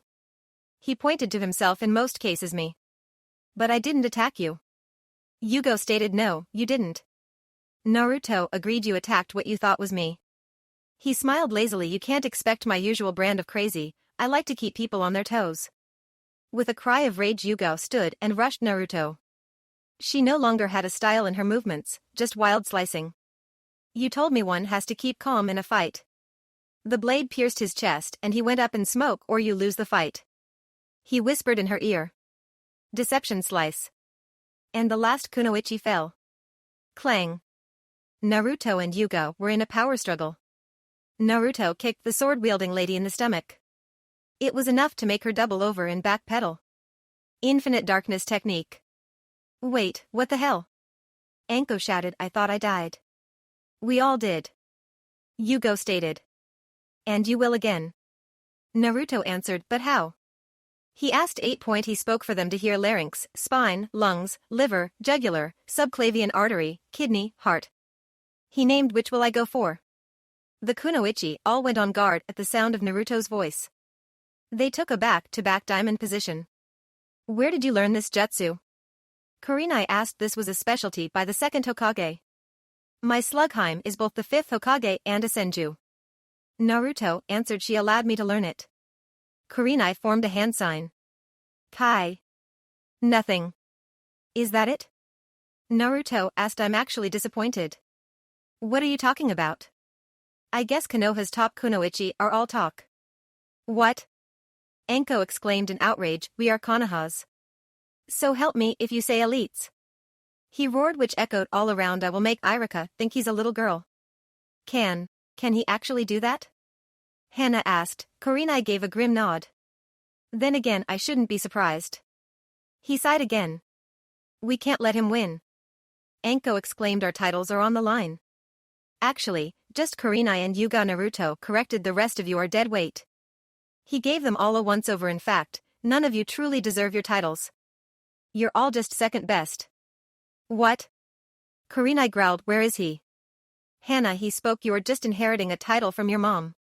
She fell. Her lungs began to feel with blood. Enko, the titles you have aren't the kind I want connected to my heims. She fell. Her jugular was sliced. Yugo, you will always be considered second to Hayate. She fell. Her heart was pierced. The fasted death. Kurenai, well Kakashi had ninjutsu, Guy has Tai, Hei-8 has Ken, Jiraiya even has Fuin. She fell, her spine had been cut. Unfortunately she wasn't dead. Naruto appeared, he had been behind them in camouflage. What's there really left? He asked as he pierced her skull. Clang. Naruto and Yugo were in a power struggle. Why do we keep coming back? Kurenai asked, breaking her composure. Naruto and Yugo broke apart. You of the Ice Queens should be the one telling, not asking. Naruto chastised. I can't keep this up. He thought. I'm running low without my fear. He was barely holding his composure. Just need to push them a little more. Genjutsu. She snapped. Yep. Naruto answered, while you've seen me use Izanagi to escape my fate, Izanami decides it. He explained, as much as I hate to admit it, it's an Uchiha technique. An Uchiha. Kurenai growled in contempt. Naruto noticed the disdain in her voice. What's that about? That's right. Naruto snapped his finger in realization. Itachi Uchiha, the master of Genjutsu. Shut up. Kurenai spat, the true master of Genjutsu. He laughed, and with Orochimaru as the snake master, you all really are second banana. That sent them over the edge. Both Enko and Kurenai charged in a blind fury, with Hana and Yuga following behind. I forgive you. Naruto spoke, stopping the kunoichi on a dime. It's over. Reality around Naruto and the four kunoichi appeared as it once was. What are you getting at? Enko asked now that they were back in the academy. It's as I said, it's over. Naruto spoke. I brought you to the peak of your rage, haven't I? They all gave a tense nod in agreement. Now there's not a damn thing any of you can do. The kunoichi realized he was right. He had played with them, brought out their fears and shames. He had toyed with them. Just like a man. Kurenai muttered. What? Naruto asked, confused. You're just like every man. She continued. You toyed with our emotions and then just left us with the wreckage. You four were no different, Naruto stated coldly, making them flinch. The only difference is no of you can touch me. What was the point of all this? Yugo, I proved you weren't on the pedestal you thought you stood on. He explained. Now without your titles you'll just fade into the history of our world, in a way. Hana muttered. The women had had all of the torment building up. Now it would explode. You bastard. Kurenai yelled, drawing a kunai. Dio, you see the pedigree of these women? She asked, pointing to her friends. A swarm of angry Kurenai clones formed around Naruto. Each one held a kunai and dashed forward to attack. As they came closer, Naruto focused to pinpoint the real one. They struck. Naruto let the first couple simply move right through him. They were harmless clones. Then came the original, the one with the most chakra. Naruto raised his Kusanagi and deflected the weapon. The Genjutsu mistress could only glare, before a smirk appeared. Searing pain raked through Naruto. He looked to his chest to see a sword extending just inches from his heart. We've gone against S-rank ninja, on missions thought suicidal, and we've come out on top. Yugo screamed in his ear as she twisted the blade. 2 more points of pain appeared just under his thighs, forcing him to his knees. There were 2 kunai sticking out. He looked toward the one who threw them, Enko. It's hard enough being a shinobi. She stated, drawing more. A devastating blow to his cheek that cut his skin. Hana was using the gifts he had given her. You should try it as a woman. She gave him a second blow to his other cheek. We don't even have our own titles, they continued, just a distaff of the men. We have to be better. More than everyone expects, Hana continued, and damn it, we are. You took the easy way, just like the Uchihas. Yugo spat. We have to work ourselves while you made a deal with a demon. Naruto Uzumaki. Kurenai spat. What the fuck are you afraid of? She would end this now, and show the world. Demonic illusion, hell viewing technique. This would be a perfect place for cliffhanger. Naruto felt like kicking himself. He was caught in a D-rank jutsu. Sure, it was overpowered with enough to make it a low S rank. Still not enough for me, just a quick twist of his chest and OW. He broke it before it could go into effect, but still it hurts. Not every part of him is pain-resistant enough to have a sword shift inside. I don't have enough chakra to continue this fight without my eyes. He thought bitterly. He looked around. Yugo still had her sword in him. Hana was ready to strike him again. Kurenai was preparing another illusion. Anko was drawing more kunai. Where does she put those? They all stopped. Well, look at what we have here. A pained voice spoke. It was the mistress's boyfriends and the Uchiha. Where's Pinky and Blonde? Naruto asked as if he didn't have a sword in his chest. Who cares? Sasuke asked with his trademark arrogant smirk. Now this couldn't be good. Here I am, low on chakra and away from my swords, I'm practically defenseless. Yeah, right. One question, Naruto stated as he painfully reached into his kunai pouch. Do you feel lucky? He kept his hat in there. Well, do you? Do you? Sasuke asked, his Sharingan blazing. A strong arm placed itself on his shoulder and he felt the chakra flow from him. When I looked up I saw my fox Harem looking down at me. Behind her were his other Harems, Tayuya and Tsunade. Naruto didn't get a chance to utter a single word before something unexpected happened. Kyuubi, his Harem, slapped him. What? Was all Naruto was able to get out before she did it again. Is this what you've become? She asked in disdain. You're as bad as the Uchihas with their wretched Sharingan. Naruto didn't know what to say, he felt as if an old pain was resurfacing. It was one thing to hear it from the mistresses, but to hear it from one of his Harems. It was unbearable. I'm sorry. She slapped him before he could finish. No, I'm sorry, she spoke, for thinking you could handle this much power. No, it's my fault. Tsunade sighed. I've been too lenient on him. She stated as Hokage, it's my duty to keep all of my shinobi in line. We all have been lenient on the shithead. Tayuya stated. What are you? He couldn't bring himself to finish. You obviously can't be trusted with this power, Kyuubi stated. Or connections to power, Tsunade continued. Or a way to get any fucking power. Tayuya joined. What are you all saying?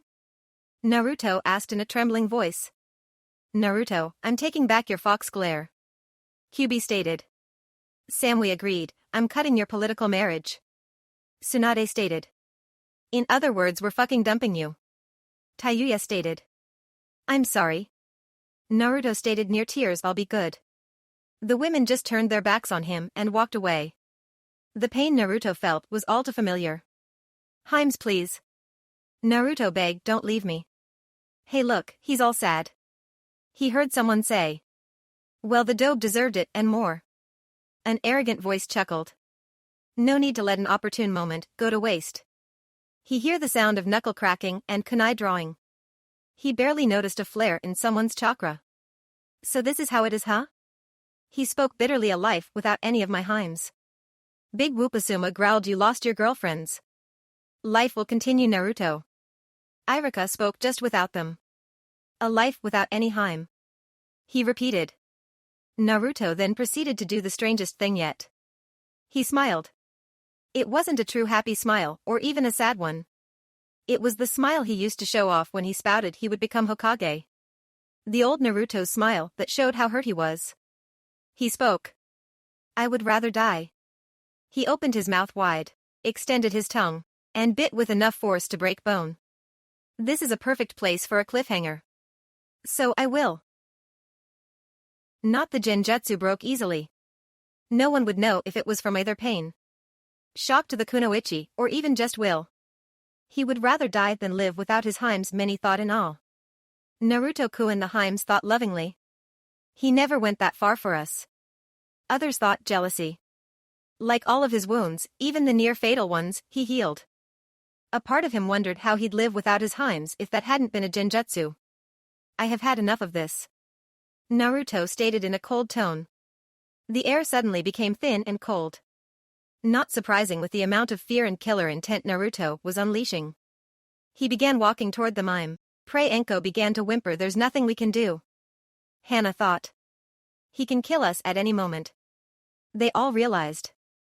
Is this how far apart we've become? Just how strong is he? He walked right past them. I have no use for kunoichi, so weak. He spat that they can't even defend themselves. They lost. They lost the fight. They lost their titles. They lost their pride. Chapter 26. Vacation. The third Hokage was in a bad mood. Why? Instead of telling, he'd rather I show you. Naruto Tsunade called the boy for the 17th time. Please say something. He had been sitting in front of the Ichiraku's ramen stand for nearly an hour. All of his Harem were standing behind him worried, except Samui who is yet to come back. He hadn't even touched his ramen, not a single noodle. Himes. He called as if she hadn't been trying to get his attention. Do you think I abuse my power? He asked, or my relationship with any of you? The women went quiet at the question. Why the hell would you think that? Tayuya asked. It's his second biggest fear. Kyubi stated to be like an Uchiha. What's his second? Samui asked only for Naruto to answer. To be alone. He spoke in a dead tone without any of my Himes. That's fucking it. Tayuya snapped. I can't take this bitching and moaning. Do something random. Tsunade. Do something that's fucking insane. Tayuya. Spread fear. Kyubi. Eat your ramen. I am snapped. He just sat there. Naruto's funk had been going on for nearly a week. It put his Himes in a funk of their own, which put Naruto even deeper. You get where I'm going with this, right? There's only one solution here. The fifth Hokage thought. I see, that's not cool. Samui stated after being informed on Naruto, but what do you wish for me to do, Hokage-sama? Drop the formalities. Tsunade spoke warmly. Naruto wanted us to see each other as equals. That's cool. I will explain when the guest of honor appears. You called Fo Samui Harem. Naruto called in a drastically happier voice. The Chunin gave her a bear hug. I've missed you too. She laughed as she returned the hug. I hear you've been in a funk. Yeah. He said as he started to return to it. Well, we're going to fix that. Tsunade quickly stated. Before she could finish, the door opened to reveal the rest of Team 7. You wish to see us, Hokage-sama? Kakashi asked as if Naruto wasn't there. Yes, I have some important news. She stated. Naruto. Oh Kami, this is it. He groaned. You're leaving me, aren't you? NAR, who's it for? He asked. Jiraiya? No. She screamed. Is it Sasuke? He asked in fear. If it is, I'm burning this tower to the ground with us in it. Naruto. We'll be together in hell. He stated, drawing his elemental sword. Baka. Tsunade screamed as she punched him in the head. I'm not going anywhere, Team 7 is. She stated. You're being given a 2-week-long paid vacation. She stated in a tone that brokered no argument. All of Team 7. Even the Baka Sakura was silenced by Kakashi. What's the catch? He asked. You must make sure he comes back happy. She stated, pointing to Naruto. If he does, you will be paid S rank, if not D rank. Kakashi was sure there was something more to the vacation. He was sure if he went on it he would regret it. But come on. He mentally countered. Paid. Deal. Tsunade turned her eyes to Naruto. I am ordering you as your Hokage. She glared at Naruto to come back happy. Her eyes softened. But I'm begging as your Harem to come back happy. Why am I here again, Hawk Tsunade? We have much to plan. Team 7 and Naruto, hint hint, was waiting at the pier several villages away. They were waiting for a cruise ship that would take them to a tourist village. Are you the people here for the cruise? The captain asked and received a nod. I thought there were 4 of you.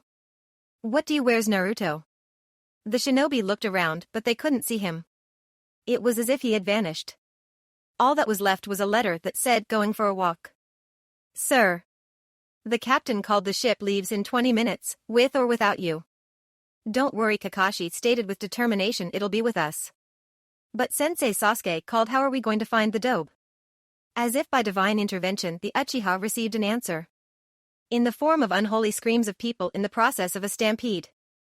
A single man latched onto Kakashi. The horror, the horror. He screamed the PG-13 horror.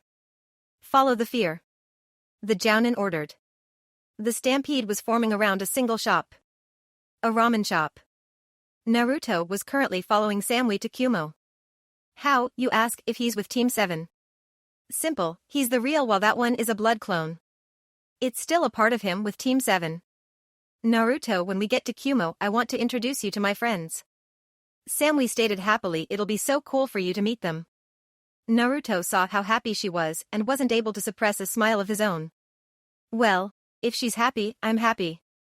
We all know what a happy Naruto is like. Naruto. Kakashi yelled in outrage, "Where or what did you do?" He took a calming breath before asking, "Why did you kill that guy?" There laying on the ground was a man, obviously dead. He had numerous stabbing wounds and he was missing his hands. Beside him was Naruto, standing innocently.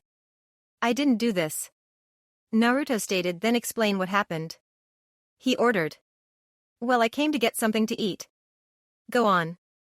Then this guy walked in. "And?" "So I stabbed him 37 times. Baka. Sakura snapped, "That kills people." "But I hit none vital spots." Naruto defended. "It could have been his ass, he still would be dead." "Oh, wow," Naruto stated as if it were shocking information. "Where are his hands?" Sakura asked. "What? His hands, why are they missing?" "I tossed them into my ramen and ate them." "That's sick." "I was hungry, and when you crave hands," he trailed off. "Why on earth would you do that?" "My tummy was making the rumblies." Naruto stated darkly that only hands would satisfy. Nar Kakashi was cut off by the sound of a whistle. A ship whistle. "Now pulling off." "No, not without us." Kakashi cried, "I don't want to be late this time." The Jounin grabbed the children and ran full speed. In seconds he was at the pier. Only to see the ship had set sail. "Looks like we missed them," Naruto stated. "Not on my watch," Kakashi stated. He grabbed each of them and threw them far into the ocean. He then ran himself. It took him a few minutes to realize only Naruto was following him on the sea's surface. "Kakashi, did you teach them water walking?" No, he did not." Naruto and Samui had reached Kumo in record time. They had entered and now he was meeting her friends. "Naruto, this is my brother Atsui." She motioned to a male look-alike, "My teammates Karui and Omoi and Sensei Killer B." She motioned to 3 darkies and my friend Yujito ni. "I'm black, so I can say darkies." "It's nice to meet you all," Naruto greeted. They Kumo shinobi were in the process of getting along with Naruto. All except Yujito, she stayed away as if she were having a massive headache. Why? Because she's the host of the Two-Tailed Cat. "Kitten, you must jump him." "No, Nibby." She mentally screamed for the 3rd time. "Besides, he's already taken. In an open relationship." Nibby countered. "In a harem, he's obviously a pervert. He's obviously doing something right if he can keep 4 women. Yujito couldn't keep her face from turning deep red. "Damn it, Nibby, you show." "Hello," Naruto greeted, extending his hand. "Nice to meet you." "Oh, hi." Yujito stuttered. Yujito, something's wrong." The two-tailed host went on guard when her tenant used her actual name. "What's wrong?" she asked as Nibby explained. "You're a host," Yujito shouted. "A former host," Naruto stated, confused. "How did your one too?" "The 2 tails to be specific," Yujito stated before pointing to Killer B, "and he's the 8 tails." Now that they found a common ground, the two began a conversation. It turns out they had a lot in common, the only difference were the degrees. It turned out all the hate she dealt with paled in comparison to Naruto's. Yet he can still push on, she thought in admiration. "Do you see?" Nibby yelled. "He's a real man. And you're a woman. Put what you have together and..." Nibby. "What? We both need this." "No, you need this." Yujito corrected. "You're damn right I do." Nibby snapped. "I haven't been laid in over 20 years. Now we can do this the easy way, or the hard way." "And I too late?" "I'm making the choice." Yujito was feeling something she hadn't felt in a long time. So long that it took her a minute to realize what was happening. Her tailed beast was trying to get control. No, not trying. She did. "Nibby, how could you?" "Sorry kitten, but I need this. Now sit back and watch mama get her freak on." The Nibby-possessed body walked toward Naruto in a sexy manner. She latched her arms around his neck and twisted her body around. She made sure to grind her bottom onto his crotch. Everyone's jaw fell at the sight. "Oh, Naruto-kun," she purred. "I just love a big piece of meat," she stated as she pressed her bottom further onto his. "Yeah, and unlike some girls, I always want more." She leaned her face and, "Know what I'm saying?" "Oh, I think I do," Naruto stated with an all-too-familiar smile. "We made it," Kakashi exclaimed. He had to run back, make a clone, then catch up with the ship again. It would have been easier if Naruto had helped or even sent a clone to help. No, that Chunin decided to leave them. His excuse, I'm going for a walk, now he was sunbathing on the ship surrounded by beautiful women. Well, we're here now. Kakashi thought joyously. Now all we need to do is sit back and relax. Aha. That's not fair. I'm back. Naruto screamed. He was breathing very heavily and his shirt was torn. Under his left arm was a pig and on his right was a half-grown cow. What he returned to was a Nibi-possessed Yujito tied to a chair. Omoy was in the process of sliding bacon sausages onto an overly large plate. Dropping the animals, he ran to them. He grabbed handfuls of the food and started placing them into her mouth. Quickly, Omoy, bring more bacon. He ordered quickly, I say, before she craves human flesh. What kind of idiot is he? Atsui asked. One returning to his old self. Samui stated with a warm smile, one that Naruto returned. At least get me some salmon. Nibi spoke through a mouthful. Nibi. What, I'm hungry. Nibi tried to defend, besides, he's only playing hard to get. Baka. Sakura screamed, what was that for? I don't know what you're talking about. Naruto stated innocently. You sunk an entire cruise ship. Sasuke growled. It was true, right behind them was the cruise ship. It was cut in half and the part still afloat was on fire. Now it was a sea of lifeboats. Are you sure that was me? Naruto asked. I think I would remember something like that. You stabbed the captain in the face. That sounds dangerous.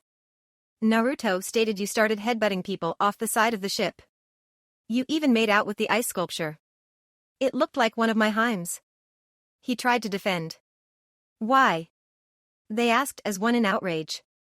I don't need to explain myself. Naruto stated. I'm going for a walk. And he did, on the middle of the ocean. Well, let's enjoy the moment without him. Sasuke stated. Sensei Sakura spoke, gaining the others' attention. What are we standing in? He looked down and noticed for the first time that the lifeboat was red and sticky. A strawberry milkshake. He lied. It's too red for straw. Then it's melted gumdrops. He lied even harder. No. He thought of a lie. The truth. Sasuke ordered. Fine, it's the couple across from our room. Naruto stated as he seemed to fade in. Why? Was all that was asked. They were eating all of the ramen. Naruto answered blankly. Where are the other lifeboats? Sasuke asked upon seeing the empty sea.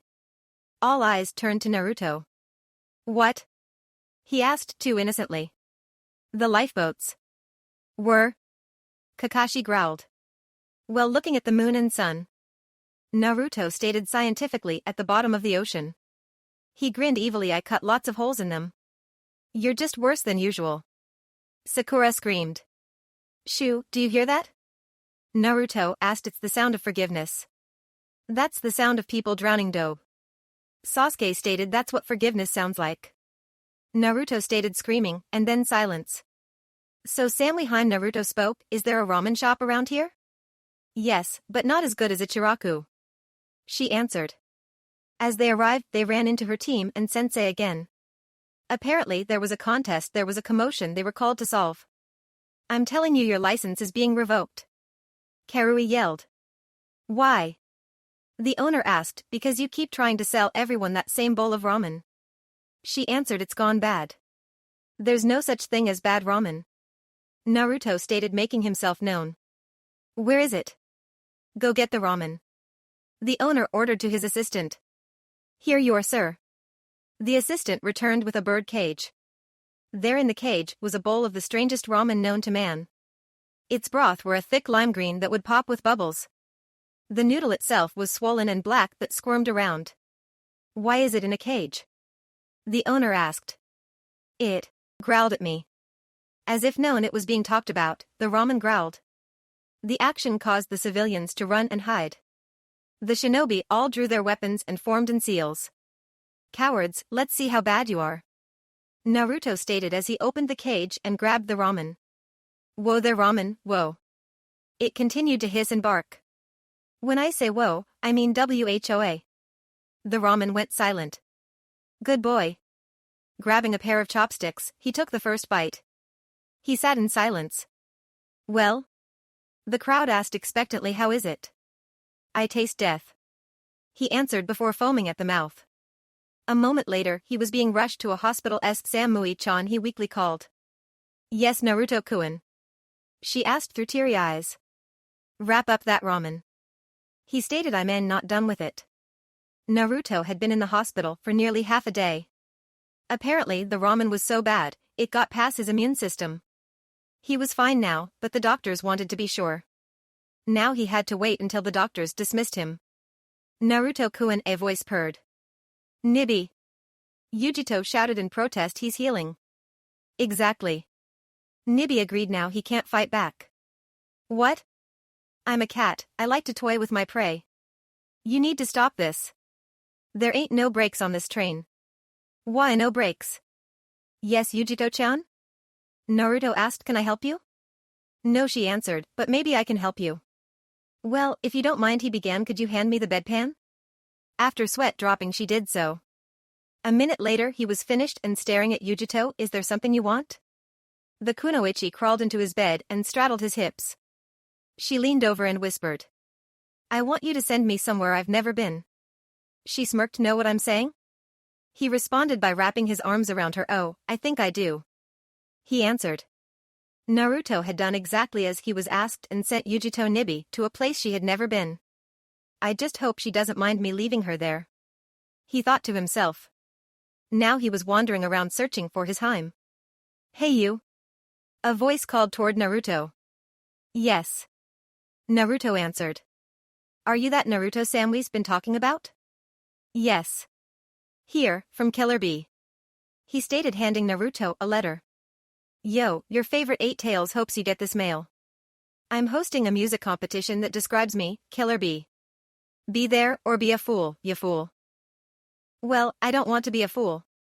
Naruto stated before following the directions in the letter. It turned out that it was musical combat. 2 fighters went into the ring and used their ninjutsu or genjutsu while fighting. The nin and gen were used as special effects for the audience. From what he could tell, the opponent went undefeated the last 4 rounds. Do we have any volunteers for the next round? An announcer asked. Naruto entered the ring. I'll give it a shot. His opponent just started laughing at him. You think you're ready for my rhymes? His face began to flash red for the audience. He tried to give Naruto a roundhouse kick to the face but was avoided. You'll soon be as green as envious limes. Lime green. He gave what would have been a fierce combo, but was also dodges. Fierce, I see you're not yellow, fellow. Piss yellow. He tried to use the colors to blind Naruto but only missed. But I don't want to make blue, so get a clue, sky blue. He was angry now, he charged wildly. And purple, the pluck before you're played. Purple. He was tired. Or I'll arrange a rainbow on your parade. Orange added as the colors began to rotate. Hold still so I can murder you. He panted, now abandoning the rhymes. Now it was Naruto's turn. Grabbing a pair of shades, he began. Don't call it a comeback, I've been here for years rockin' my peers and puttin' suckas in fear, making the tears rain down like a mon. Soon listen to the bass go boom, explosion, overpowerin' over the competition. I'm Toerin Wreckin' Shop.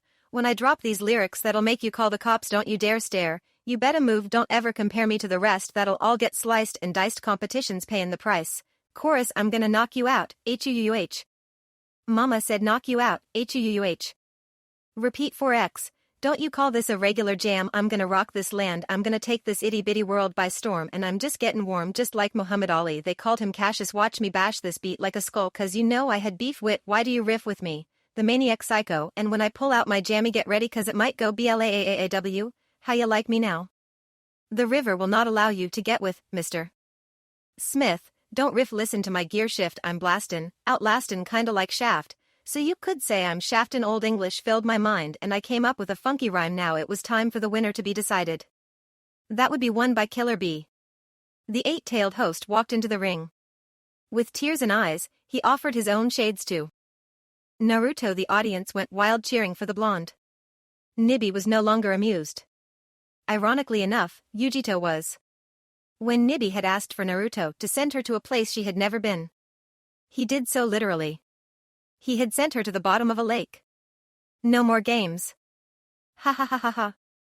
I'm going to get what I want. Ha ha ha ha ha. And keep it in a jar. Ha ha. What? No breaks. She had found them being Team Samui, Killer Bee, and her target Naruto. Oh Naruto-kun, she growled, walking toward the blonde. I want your penis. She snapped. Oh, I think I, can't interpret that. Atsui stated, laughing. Or is there? Naruto stated, more than asking. Where what once used to stand a proud village, there was only ruin. Everywhere you turned there was fire and endless destruction. In the center of it stood our favorite blonde and least favorite team. Naruto. A familiar voice screeched, we're supposed to be on vacation. I don't know about you, Naruto stated as he grinned wildly, but I'm having a wonderful time.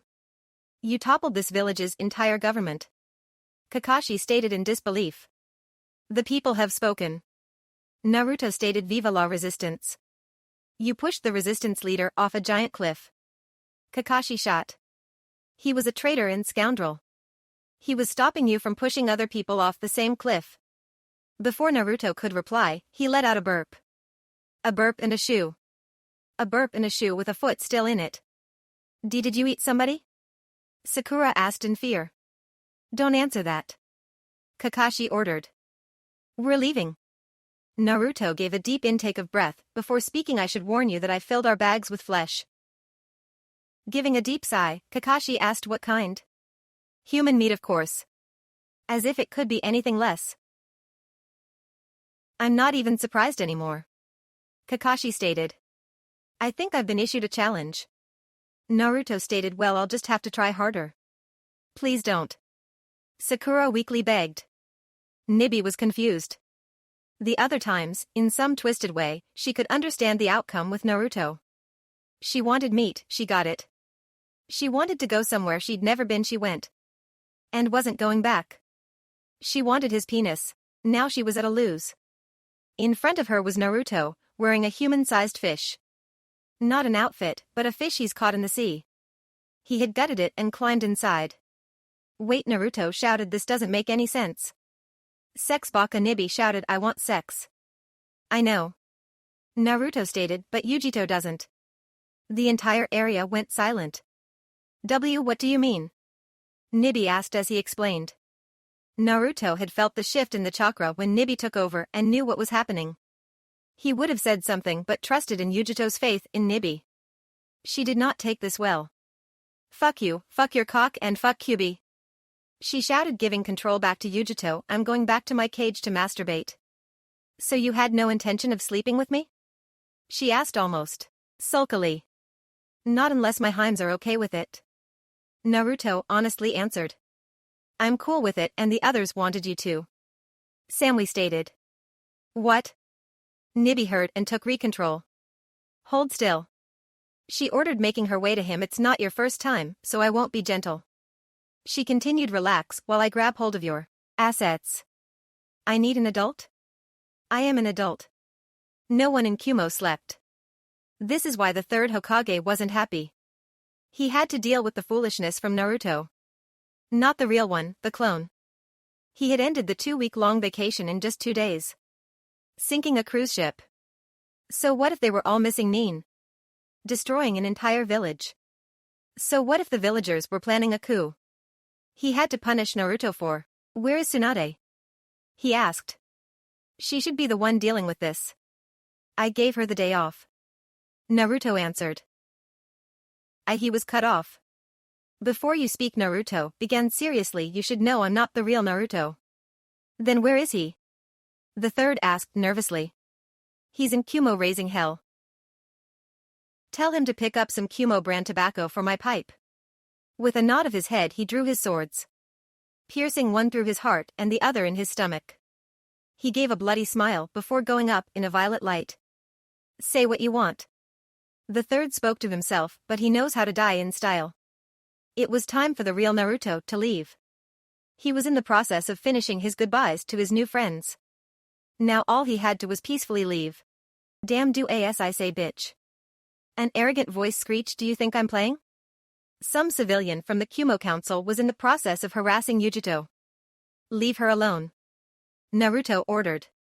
The civilian looked at Naruto. "Who the hell are you?" he asked. "Naruto-kun," Yujito happily called. "If you don't release her," Naruto said as he released his killer intent, "you'll find out." Drawing his swords, "You think I'm playing?" "Now list when you're bathing," he stated, "I'll be there." "What the he when you're reading," he continued, "I'll be there." "How I when you're sleeping," he finished, "I'll be there." Naruto Samui whispered happily now that he was returning to his old self. Grabbing the civilian by the neck, he raised him high. "Do you think I'm playing?" "No," he answered. "Good. Konoha Shinobi." A nearby Umbu called, "Release the councilman." Naruto didn't like the smile he was seeing on the councilman's face. It was the look of someone who thought they were getting away free. "Not if I have anything to say about it," Naruto thought. "Hostages," he shouted, putting his sword to the councilman's neck. Samui had been happy that Naruto was returning to his old self. Now he was pushing it. It seemed that he was trying to make up for lost time. In doing so, he had taken not only a councilman hostage, but her team and a squad of Umbu. He was even able to empty an entire building and use it as a fort. No one was able to, or they'd end up as hostages. Now the Raikage was involved. It was insane, just like the man she loved. "What are your demands?" the Raikage asked. "I want a bowl of ramen that won't try to kill me," Naruto answered immediately. "More visitations from Samui Heim." He paused. "I'll see what I can do," the Raikage stated. "Every 5 minutes I have to wait," Naruto called to warn someone's going to get stabbed in the ass. "He's bluffing," someone screamed in the back. "Stab, he's not bluffing," the same person screamed. "Enough of this, B," the Raikage shouted. "Get in there and bring that idiot out." All you could hear was a small scuffle, a loud wee-ee, and a gigantic crash. "No," Naruto begged, "you can't send me to jail, my butt can't take the abuse." Another loud crash. "B-sensei?" "Silence, OHNO," Naruto shouted. "I think I killed him." A moment of silence. They heard no witnesses. 5 minutes later there was only absolute silence before. "Samui the Raikage, can't you control your husband?" "No. He's too happy." With a sigh, the Raikage rolled up his sleeves and made his way to the building. The village hidden in the leaves were watching, a sight to behold. Naruto was tied up and being dragged through the streets of Konoha by the Raikage. Unfortunately, said Kage forgot to gag Naruto. "Unhand me," Naruto shouted. "I am the master of fear, the lord of despair." He ranted. "Cower before me and witness terror." "Hi, Naruto-sensei," the Konohamaru greeted, not the least bit surprised at the sight. "Hi, K-core," Naruto greeted. "Do me a favor and tell my Heims I'm taking them on a date tonight." Naruto spoke to them. "On it," they stated as they ran off. "Now where was I?" Naruto asked. "Cower in terror," Samui answered for him. "Thanks, Heim," Naruto stated. "Scream Hosanna of anguish to Naruto Uzumaki, the all-terrible god of fear." "Naruto?" the third asked. Before Naruto could speak he said, "Don't care, where's my tobacco?"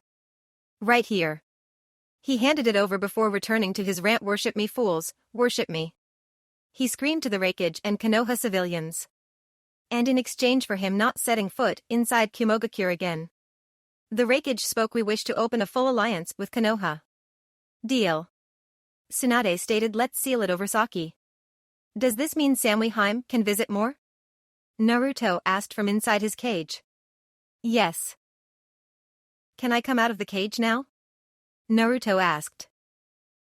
"No," the Kages answered simultaneously. "Can you come in then, Slugheim?" "Oh, go ahead," the Raikage shouted. "I know you want to." Grabbing the sake bottle, she climbed inside. Chapter 27. Well away. The former mistresses of the Leaf were in a funk. They were the most discussed topic in the gossip world.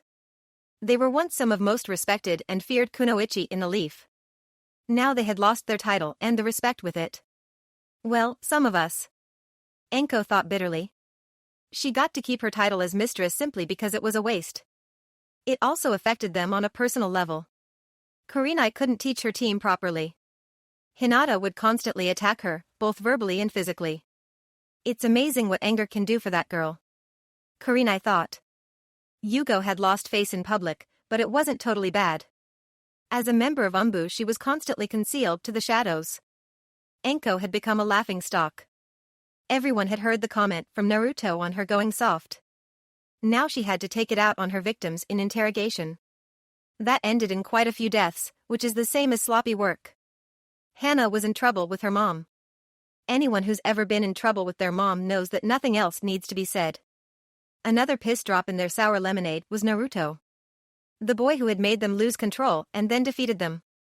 There was a bit of humor in that. The old say of the student surpassing the master rung loudly. While they were upset at their loss of face, it wasn't all. They had done the exact same thing to Naruto as when they first met him. They hurt him out of their own foolishness and showed what he was. A boy just afraid to be alone again. They thought. Now he was in a funk as well. He was questioning his relationship with his new Heims. All because we couldn't let him win, Kurenai thought. Enough. Anko shouted, slamming her sake bottle onto the ground next to the other 17. What are you talking about, Anko? Yugo asked. We've been in this pity party too long. Anko slurred. We've done nothing but drink sake and eat dango for the last few days. That was all you. Hana corrected. You wouldn't share either of them. Not the point. She yelled as she attempted to stand up. Sure, we've lost our titles and respect. She paused. We still have our skills, our looks, and our uterus. With her words said, the kunoichi passed out. Silence. I agree with Enko. Kurenai spoke up as a smirk grew on her face. Naruto may have won, but we have a title even he can't take from us. What? Hana asked. The Ice Queens of Konoha. Yugo exclaimed in understanding. Are we not kunoichi of the Hidden Leaf Village? Kurenai asked. Yes. They answered. Are we not some of the most sought-after women? Kurenai asked. Yes. They answered more enthusiastically. Are we not carriers of the almighty uterus? Yes. They screamed. Then let's show this village who we are. By paying the bill your drunk friend built up. A voice spoke up. The kunoichi looked toward the source of the voice. It was the bartender and owner of the establishment. In his hand was a bill, a large bill, their bill. Oppressive man. Kurenai shouted as she kicked him in the ball. Grabbing their passed-out friend, they made a break for it. But not before giving a final shout of, almighty uterus. A day later and a day sober. They had a plan. They would give their men the honor of taking them out. They were not having simple dates either.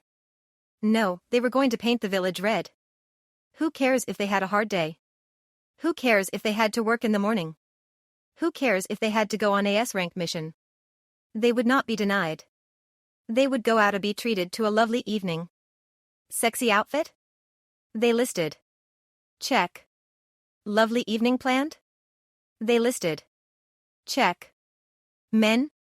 They listed. Close enough. So, Asuma rustled for a topic. How was your day? Could have been better. Kurenai grunted. How's your team do? Kurenai cut him off. Don't want to talk about work. Well, what do you want to talk about? Asuma tried. Just order your food. Kurenai ordered. I'm not hungry. He mumbled. He had actually eaten before he was kidnapped, surprised for his date. Order something. Kurenai snapped. At least she's treating. He thought, right? Anko and Irika were in a bar that they frequented. Irika to restock his supply or Anko to drink. Surprisingly, it was never together, just separate. Hello, Irika-san, the owner called, not noticing Anko here for a monthly restock already? He asked, not waiting for an answer. I've got your 200 bottles ready. This caught Anko by surprise. 200 bottles. She thought. No, not today. Irika answered sheepishly, I'm here on a date. This time he did notice Anko, and he was pissed. Hey, you still owe me money for all the sake you had. He shouted. Who, me? Anko asked innocently. Yes, you. Couldn't be. Anko exclaimed. Then who? He asked. You. Anko accused, pointing at Irika. Who, me? He asked. Yes, you. Not enough, the owner shouted. Someone's paying the bill now. All eyes turned to Irika. Who am? He was cut off by a slap from the owner. Hey, we'll pay off the debt. A new voice spoke for a favor. The three turned to a group of men. They were eyeing Enko with obvious intent. She turned to Irika expectantly. Well? Well, what? He asked. Aren't you going to be a man? She asked only to see his confused look. They're just words, Enko. Irika spoke as if she were a kid. Besides, I thought you didn't care what others think of you. I don't, she admitted to herself, but it's the principle of the matter. Enko grudgingly sat, and though if Naruto were here, she quickly cut that train of thought. We'll be man enough for you. The man spoke again, if you catch my drift. Enough. Enko growled. Grabbing Irika by his collar, she threw him into the group of men. Defend my honor. She demanded. They all stared expectantly at Irika. And stared. And stared. And stared. And blinked. Followed by more staring. Fine. Enko screamed, I'll be the man. She looked at everyone there. I'll be man enough for all of you. Enko, I don't like where this is going. Irika stopped when he saw her weaving signs. Trouser snake jutsu. Everyone stopped what they were doing. You're all my bitches now. Kurenai was furious and Asuma was scared. What's wrong? Asuma asked again. It was supposed to be my night. She mentally raged. And he ruins it. I treated you to a nice dinner. She stated. I ordered a steak. What do you do? She asked too calmly. Let it go to waste. Well, you were treating. He defended. Turning around, she slapped him. The blow had more force than Asuma had expected. It knocked him to the ground. That's right. She screamed. I order steak, then you order steak. She slapped him again. You don't go rogue and order lobster. But you know how I am with steak. He choked out. She grabbed him by the collar of his suit and pulled him up. If I'm paying for steak, then I better be getting some. She snapped before letting him go. K. Drop your pants. Asuma wasn't sure he heard her right. What? Drop. Your pants. Yugo and Hey-8 were having an easier time. They had went to a nice place for dinner and sake. They had a wonderful display of entertainment while eating. They were even having a nice stroll through the park. But to Yugo, something was missing. Hey-8 had noticed that Yugo had seemed a little distant. He had wanted her to have a nice night out even if he was forced into it. Well, I know a surefire way to get her to smile. He thought triumphantly. I have something, for you. He announced, pulling out a scroll. He unsealed a brand new sword. It was forged with her name carved into it. She took one glance at it. It's beautiful, she stated distantly. Wow, he thought, if her tone was any colder I'd need a jacket. Let's head back to my place. She stated out of nowhere. Good idea. He quickly agreed. Asuma just laid there. After last night, he felt so used. It wasn't like all the other times where he was enjoying himself. Kurenai pretty much worked him over. It felt like she was the man and he was a bitch. Now they were just laying there. You were terrible. Kurenai stated. She left the bed and began preparing for the day. Enko took another puff of the cigarette she had stolen. She looked around at her work. No one in the bar had escaped her lust. Some tried, none got very far. Some fought back only to be poisoned. They weren't given the antidote until they submitted. She looked over to Irika, who was silent.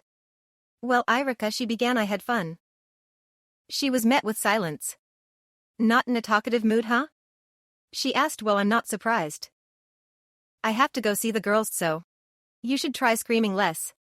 She stated distractedly. It makes it less awkward.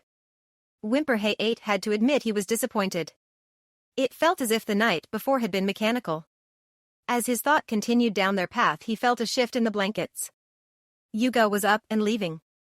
Yugo, he spoke. Why wouldn't, you look at me during? She didn't answer. Where are you, going? He asked. I have a meeting with the girls. She answered. Well, can't you be a, little late?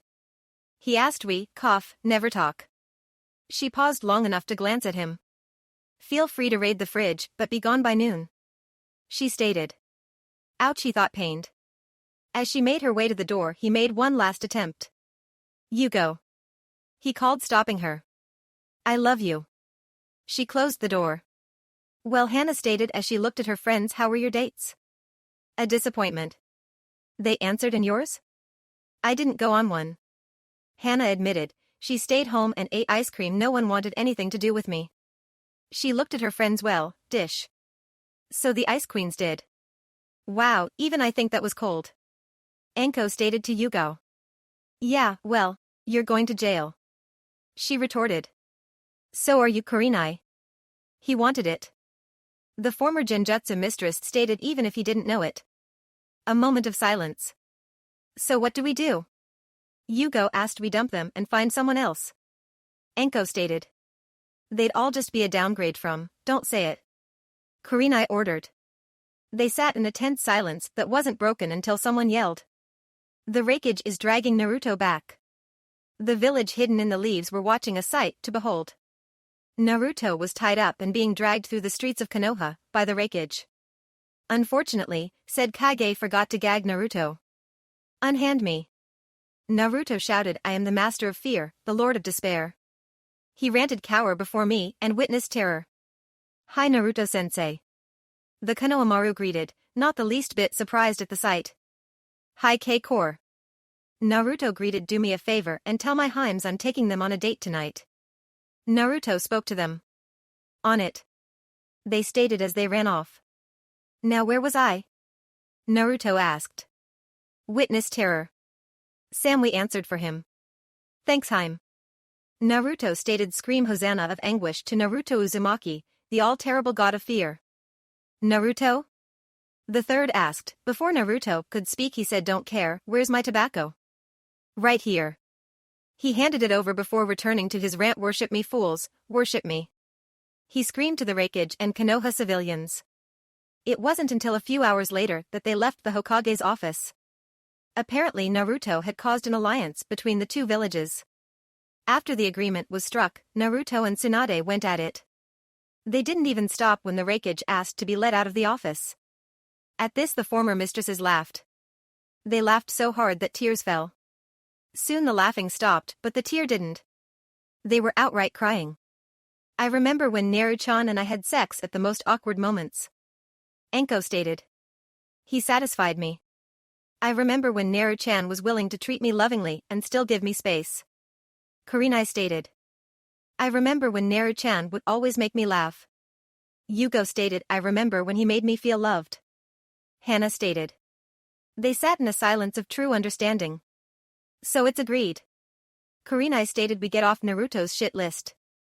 Anko started and back onto his Hime list. Hannah finished. Agreed. But will he take us back?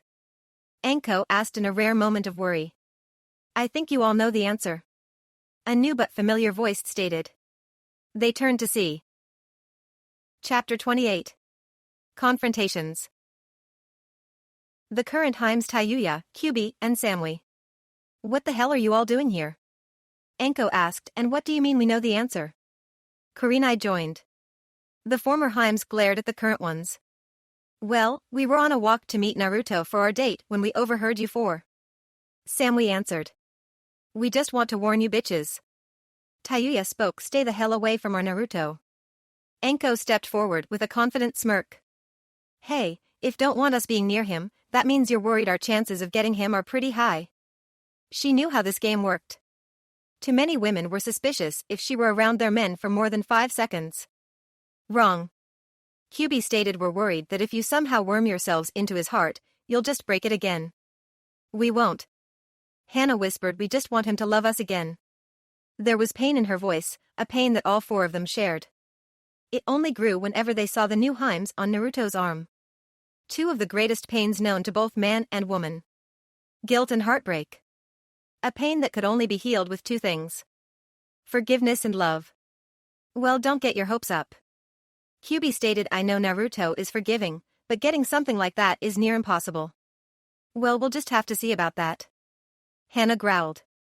Watch where you growl, bitch. Tayuya ordered. How dare she? Hannah thought. Only Naruto-kun can call me that. For in Inuzuka, the term was taken differently than other women. Well, he intends to call you that and more. Samui spoke. Maybe you should all head back to your boyfriends. Kyubi stated. We don't want them. Kurenai stated. We only want one. Yugo stated. You will not get near him. Samui stated. Who's going to stop us? Anko asked.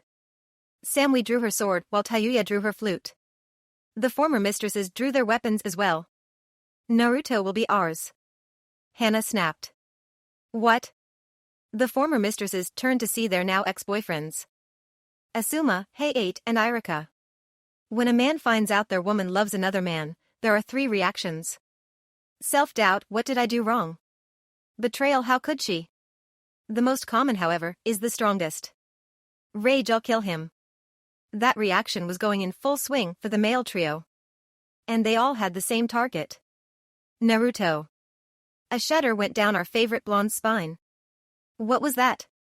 Tsunade asked as they sat in the restaurant. I think I pissed someone off. Naruto answered. What, but you've just been sitting there. Tsunade cried. We haven't even ordered our dinner. Where are the other Heims? Naruto asked. Tsunade shrugged. Naruto decided to search for their chakra signatures.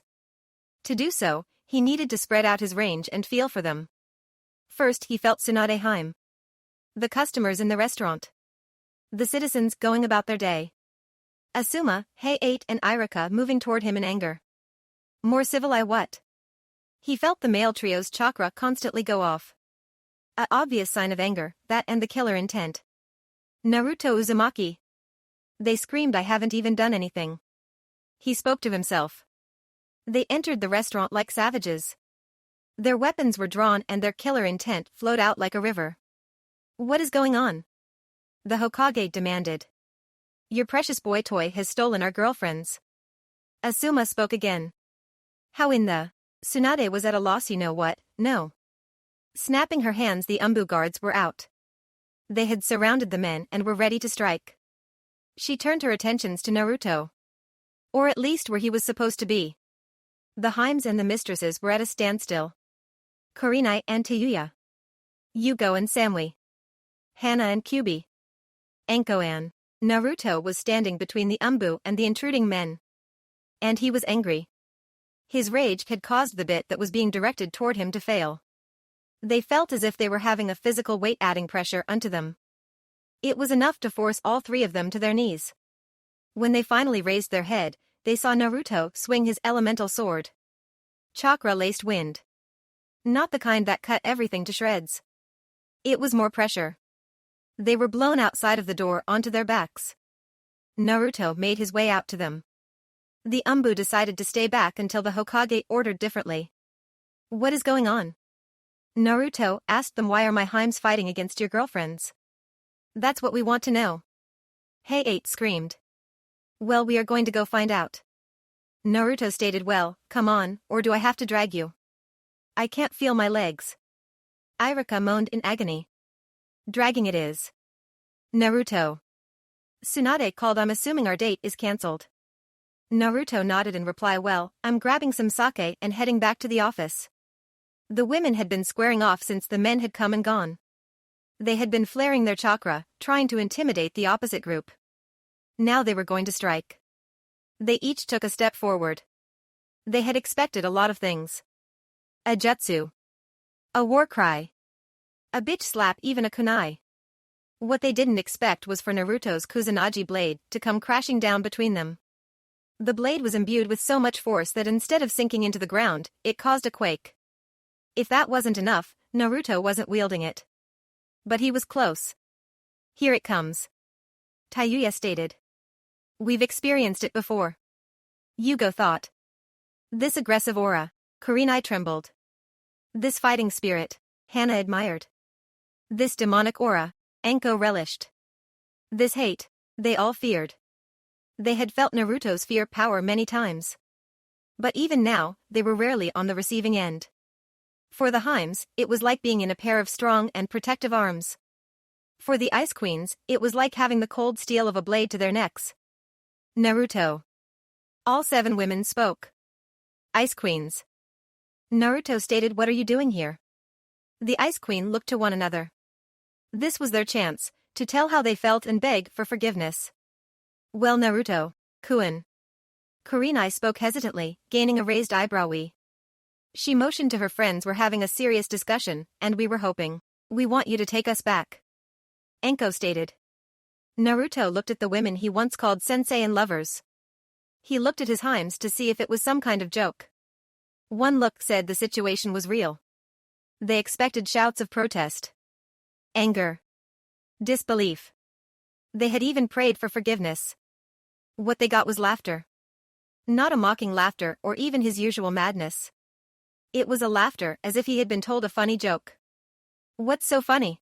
Hannah asked. He paused long enough to look at their faces. Wait, you're serious? They nodded. He didn't know whether to laugh or curse. Of all the things you could have said, Naruto muttered this was the least expected. You know it's true. Hannah stated, you can tell when someone lies to you. Are we lying? Yugo asked. Naruto paused to feel for them. He did not like the answer he found in them. They're telling the truth. Now he only felt like cursing. Now that he laughed a familiar laugh. One of coldness. Well, Heims. He spoke mockingly, if you want my love, then get on your knees and crawl to me. They were proud kunoichi. They were proud women. Usually if any man had said something like that to them, there would be a fight. But these proud kunoichi were desperate. They wanted nothing more than to get back on Naruto's good side. Even if it caused them public humiliation, they'd do what he asked. So they tossed their pride to the side and dropped to their knees. They made their way toward Naruto, keeping their heads down and eyes averted. When they finally reached him, they looked up. What they saw didn't make them happy. Naruto wasn't wearing a smile of any kind. Instead, he had on a frown of complete disappointment. What? Slap! Both the Ice Queens and the Heims were shocked by his action. Naruto wasn't one for hitting women, even with a broken heart. He usually only did so in combat. Even when the Ice Queens had broken up with him, he had never attacked him until the contract. Now he delivered a blow to each of them that knocked them to the ground. When everyone had a grasp of themselves, he was gone. Naruto was jumping around the village as he tried to clear his head. He hadn't felt this confused in a while. On one hand, the Ice Queens were telling him the truth. They wanted him to forgive them. They had even submitted to utter humiliation. It was too confusing. The worst part was he couldn't even drink his problems away. It was a situation that was too crazy for him to drive mad. Not physically real so that he could stab it. Or even trustworthy enough to show love. What was a guy to do? Well, for Naruto, there was only one thing to do. Go to his little piece of heaven. Bet you all forgot about the foxes again. Naruto was finally relaxed. He was in his little den with his foxes. His own home away from home. He was with his first family. Hey guys. He says to them. Grr. And girls. He hastily added. It seemed his family had been growing in his absence. There were more foxes crowding around him. He couldn't be happier, it was the same as having a larger family. He couldn't help but fall asleep. Then he felt it, the disturbance. Someone else was coming toward him. The shocker was that it wasn't his Heims or the Ice Queens. Naruto. A male voice called. Who has the balls to come here? Naruto shouted. It was Shikamaru arriving in a nervous fashion. Before you do anything. He stated, I have a seal from your girlfriend, the Hokage. It must be important. Naruto realized. He became confused when Shikamaru pulled out a small sheet of paper. He began speaking in a rehearsed manner. Naruto, what is your favorite thing to do? To spread my love to my Heim. Naruto answered without hesitation. And driving people insane. Shikamaru stated. Just try to fucking stop me. Even through hunting people down like an animal? He asked. Second verse same as the first.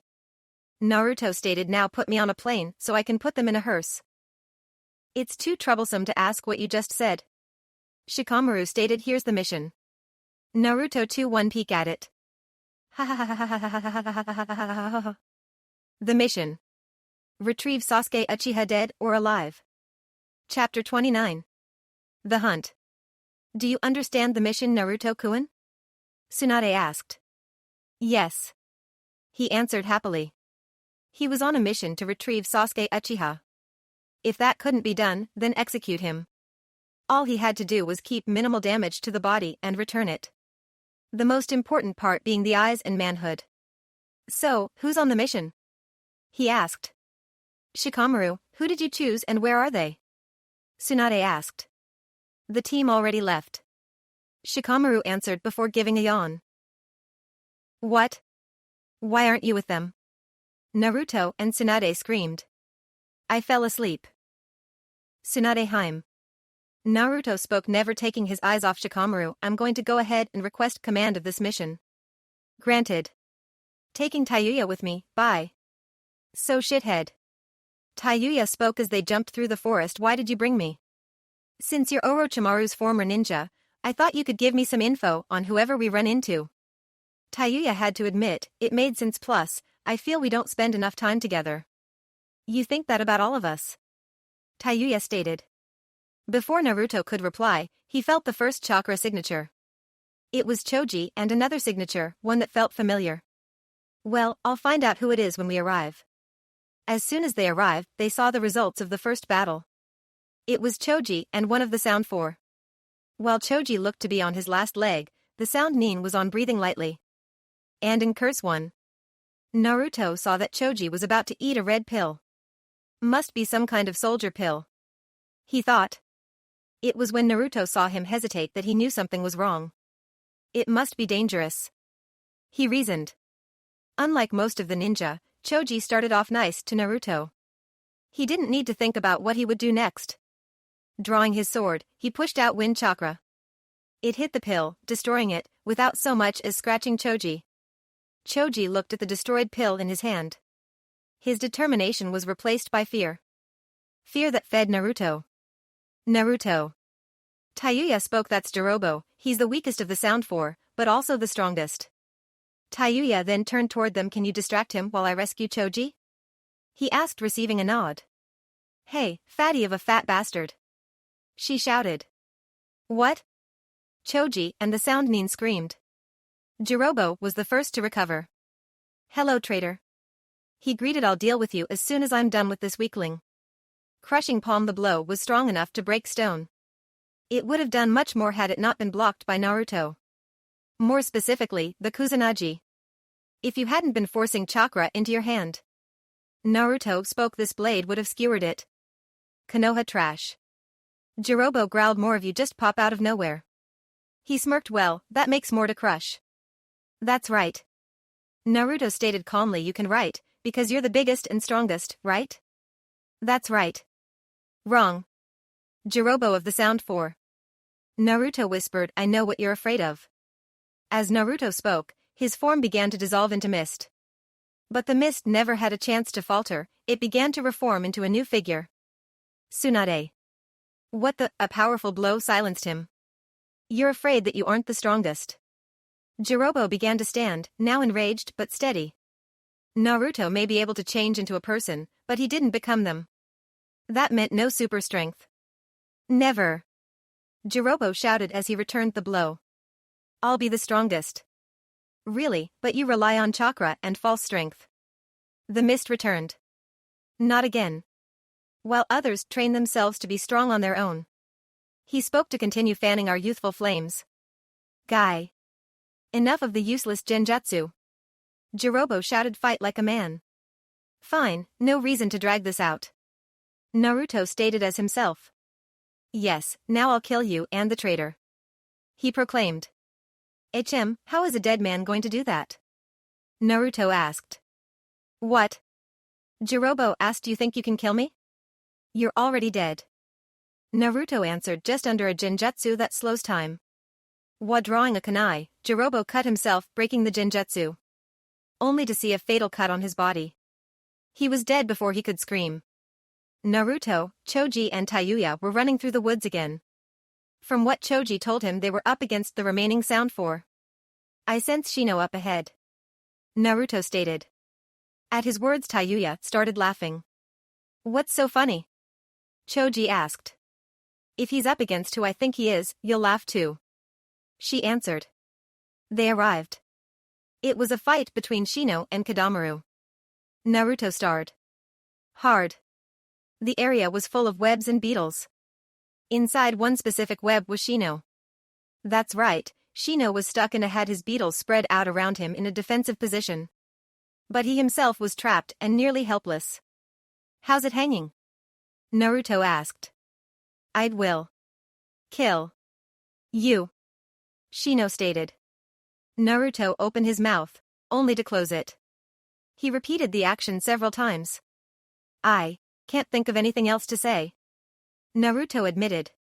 There were hundreds, maybe thousands of spider jokes. Naruto couldn't think of a single one. Then he felt the spike in chakra. Drawing the Kusanagi, he began deflecting the weapons. They were ranged boomerang-type weapons. Because of their ability to change directions, they were hard to locate. Unless you were a sensor.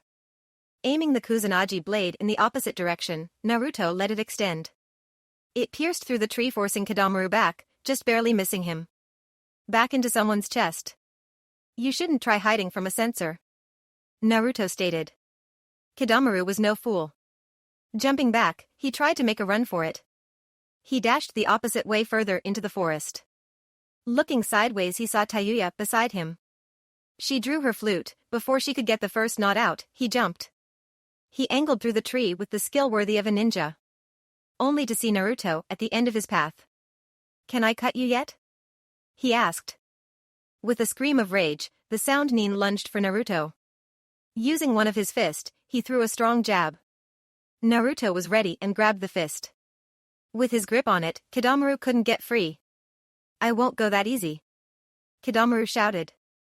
Naruto was about to continue his attack when he felt searing pain on his chest. Looking down, he saw that he had been cut. Kidamaru had been holding a golden kunai-like weapon in his lower hand. Before he could go for a second attack, Naruto pushed him back. The Sound Nin landed on a lower branch a few feet away. Drawing his elemental sword, he charged. The fire chakra he was putting off was out of control. It was turning whatever it met to ashes. Kidamaru jumped further back and began weaving seals. Multi-sticky gold spider webs. He unleashed a barrage of thick, golden, spider-like webs. Naruto simply cut through them. Now he was in range. Raising the sword high, he brought it down on Kidamaru's head. The blow knocked him down through several branches before he caught himself. That should have split him in half. Naruto, though. Looking at his sword, he was shocked at what he saw. It was the sticky, gold-like spider webs. They somehow avoided being burned to nothing. They actually covered Naruto's sword, sealing the flames. I see, Naruto mumbled. Look out, shithead. Tayuya screamed. Naruto looked in her direction in time to see his arm. Well, not his arm, but the spider web on his arm. The one covering and holding a high-powered explosive tag to Naruto. Damn, was all he could say before the tag went off. I killed him, Kidamaru whispered. I killed him. He began to cheer at the death of his enemy. Until he felt his entire body become cold. Especially around his kidney. I'm not dead yet, Naruto screamed as he pushed the sword deeper. But you are. I could have won that fight, Shino stated. No, you couldn't, Choji stated. I'll have my hive infest the Akimichi food storage. I'll be good, Choji whimpered. If you want, you can have the next opponent, Naruto offered. Good. The squad arrived in time to see Sakon and Yukon nearly finish Kiba. The only thing that stopped him were the two swords Naruto threw at them. It forced them away but didn't hit them. Shino stepped forward. You're still alive? Sakon asked. I thought Kidamaru would have finished you off. I guess he got distracted. Yukon paused, spinning the yarn. The brothers broke down into a fit of laughter. What is the biggest ant in the world? Sakon asked. What? The elephant. Ha ha ha ha. Shino began walking forward. Why did the kid throw the butter out the window? Why? He wanted to see butterfly. Ha ha ha ha. Shino began weaving hand signs. Why did the bee go to the doctor? Why? She had hives. Ha ha ha ha. Shino whispered the name of his attack. What kind of bee makes milk? What? Boobies. Ha ha ha, oh my god. Life-draining swarm as the name described, a swarm of Shino's insects attacked. The clustered as one looking like a tsunami. Sakon and Yukon couldn't stop laughing to see. The swarm seemed to consume them into the mass. When the jutsu ended, the bugs returned to their master. All that was left of Sakon and Yukon were dried up husks. Dude, Naruto spoke that was unnecessarily brutal. Pot. He pointed to Naruto kettle. The Aburame pointed to himself, have to agree they're shithead. Tayuya stated. Choji agreed as he ate the chips. Naruto. Tayuya spoke, if we're up against who I think we are next, we may be in trouble. Why's that? Naruto asked. Kimimaro. The bone guy? Naruto asked. I beat him before. Not at full health. Tayuya stated together. The sound 4 couldn't do it. Why do you think he would be at full health? Tayuya looked away. This caused Naruto to stop, the rest followed suit. Harem, Orochimaru, gave me an offer.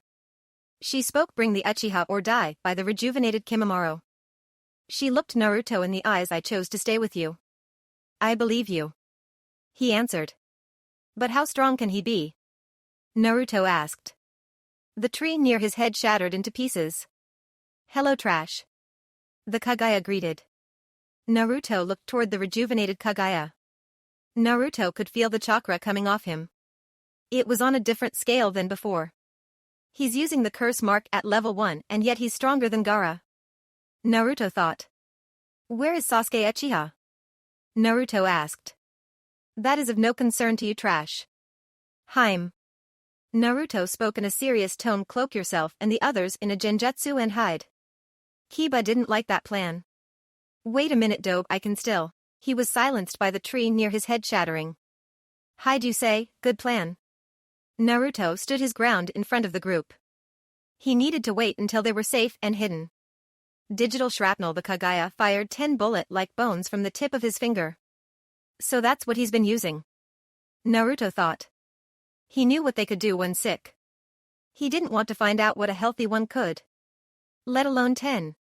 Quick blade drawing the Kusanagi, Naruto was able to deflect all 10 of them. The force behind each bullet was tremendous. Good thing I chose the Kusanagi. He eyed the sword. If I had used the elemental sword, it would have snapped.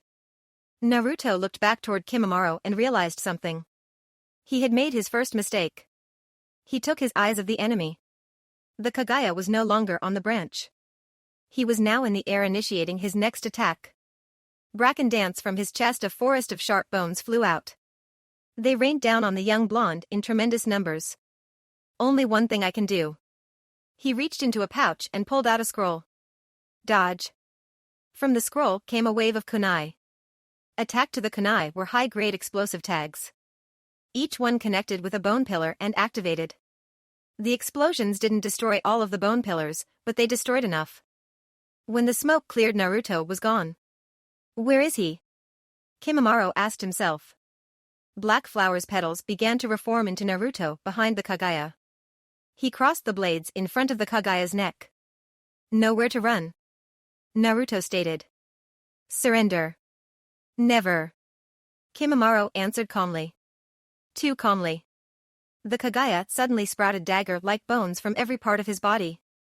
It forced Naruto to release the sound ninja and backstep on to another branch. Kimimaro was already upon him, bone dagger drawn. Naruto barely had time to block the weapon with his own. They were now in a power struggle. His blows are heavy. Naruto realized. And he's only using the first level. The Kagaya added more pressure, breaking the struggle. It forced Naruto out of the branch toward the ground. Die, trash. The Kagaya screamed. Naruto drew his elemental sword and pumped chakra as he swung. Out came a torrent of water, knocking the Kagaya into a tree. Damn. Naruto growled. He made his second mistake. I didn't focus on the element. Ninja were adaptable creatures. But I can use this. Demonic illusion, tree binding death. The tree seemed to come alive around the Kagaya as Naruto emerged from it. Didn't you learn? The Kagaya asked. Another armor of bone emerged. However, unlike last time, Naruto stood his ground. I learned, you didn't. Naruto stated I'm a Genjutsu master, I could be anywhere. I see. Kimimaro stated time to end this. The Kagaya's curse mark began to grow. It eventually consumed his as his chakra level grew. It was strong enough to break the Genjutsu. His body then began to transform. His skin darkened into a gray along with his hair. 6 large bones began protruding from his back. Finally, a tail began protruding from his backside. Naruto began pumping fear, and a lot of it. I have a feeling I'll be needing it. He thought. They ran toward each other, their power rising. Obviously intending to end the fight as quickly as possible. Nothing ever goes as planned. Fire style, fireball jutsu, a ball of fire flew between them. It was obviously not an attack meant to hurt either. Whoever did it wanted their attention. They turned toward the offender. Uchiha-sama. Kimimaro spoke. Why are you here? You are supposed to be on your way to Orochimaru-sama. The Uchiha didn't answer immediately, he sent a glance to Naruto. When I was told that a maddening type of chakra was following me, I knew it was you. He spoke to Naruto. I couldn't resist this. Resist what? Naruto asked. That look in his eyes. Naruto thought. They were the look of a poisonous snake savoring the venom, killing the prey. Wait, did he say told? Dobe, meet my escort. Sasuke spoke. A pair of arms nearly wrapped around Naruto. If it weren't from his quick reflexes, they might have gotten him. Naruto looked at the new mysterious enemy. There was a cloak and veil hiding the main details. All he could make out from the face were violet eyes showing through an opening. From the slim body, she was obviously female. She had a sword on her side, was in a ready stance. The harder he looked, he saw that they were the eye of someone from the impure world resurrection technique. Whoever they used to be, they were skilled. Naruto thought. The enemy had been able to hide from Naruto's natural and chakra sensor abilities. So you are Naruto? The figure asked. Yes, and you are? Naruto asked back. The person who's going to break you. She answered before vanishing and appearing behind him. Like a kickback bar. What? Naruto spun around and attempted the quick blade attack. I repeat, attempted. She was able to grab his arm and steal his sword. I believe the snake humper would enjoy this back. She stated, throwing the sword to the Kagaya. What? Naruto was surprised she had insulted Orochimaru like he would. Then she used an attack that shocked him. Quick blade. The blow was used with the flat side of the sword. It was still enough to knock him through a tree. He was at a loss. What the hell is going on? Watch your mouth. She shouted. What are you, my mother? He asked. Naruto's statement seemed to have struck a nerve. The figure went completely still and laughed. A laugh of madness. No. Ha ha ha ha ha ha ha ha ha ha. No. She began to remove her veil, showing her red hair. No, no, no, no, no. That's right, Naruto-chan, she stated, I'm your mama. She appeared behind him again. And I'm going to give you a spanking. Chapter 30. Mom. Naruto stared at the lady that had just claimed to be his deceased mother. There's no way. But there was, and Naruto knew it. She had been resurrected by Orochimaru. All right, let's do this. Naruto shouted. He formed a seal to the one ninjutsu he'd ever need. Shadow Clone Jutsu. The clones popped into existence, one after another. When they stopped, 20 Naruto clones stood ready for battle. The first wave of 5 jumped forward. Kushina simply dashed through them, lightly waving her sword. When she was done, everyone stopped. What the? Give it a minute. Kushina spoke. Just as she said, the clone fell to pieces. Literally. Second wave. Naruto shouted, you know what to do. This time it was 10 clones. They raised their swords. Shin no Ippo Stage 3. They were fear, and fear feared nothing. That's powerful. Kushina stated, I think I'll actually have to try this wave. The clones and Kushina began a massive barrage of swinging swords. It seemed that the clones would get an opening only for her to block. When Naruto thought they were in a deadlock, he thought he had the edge.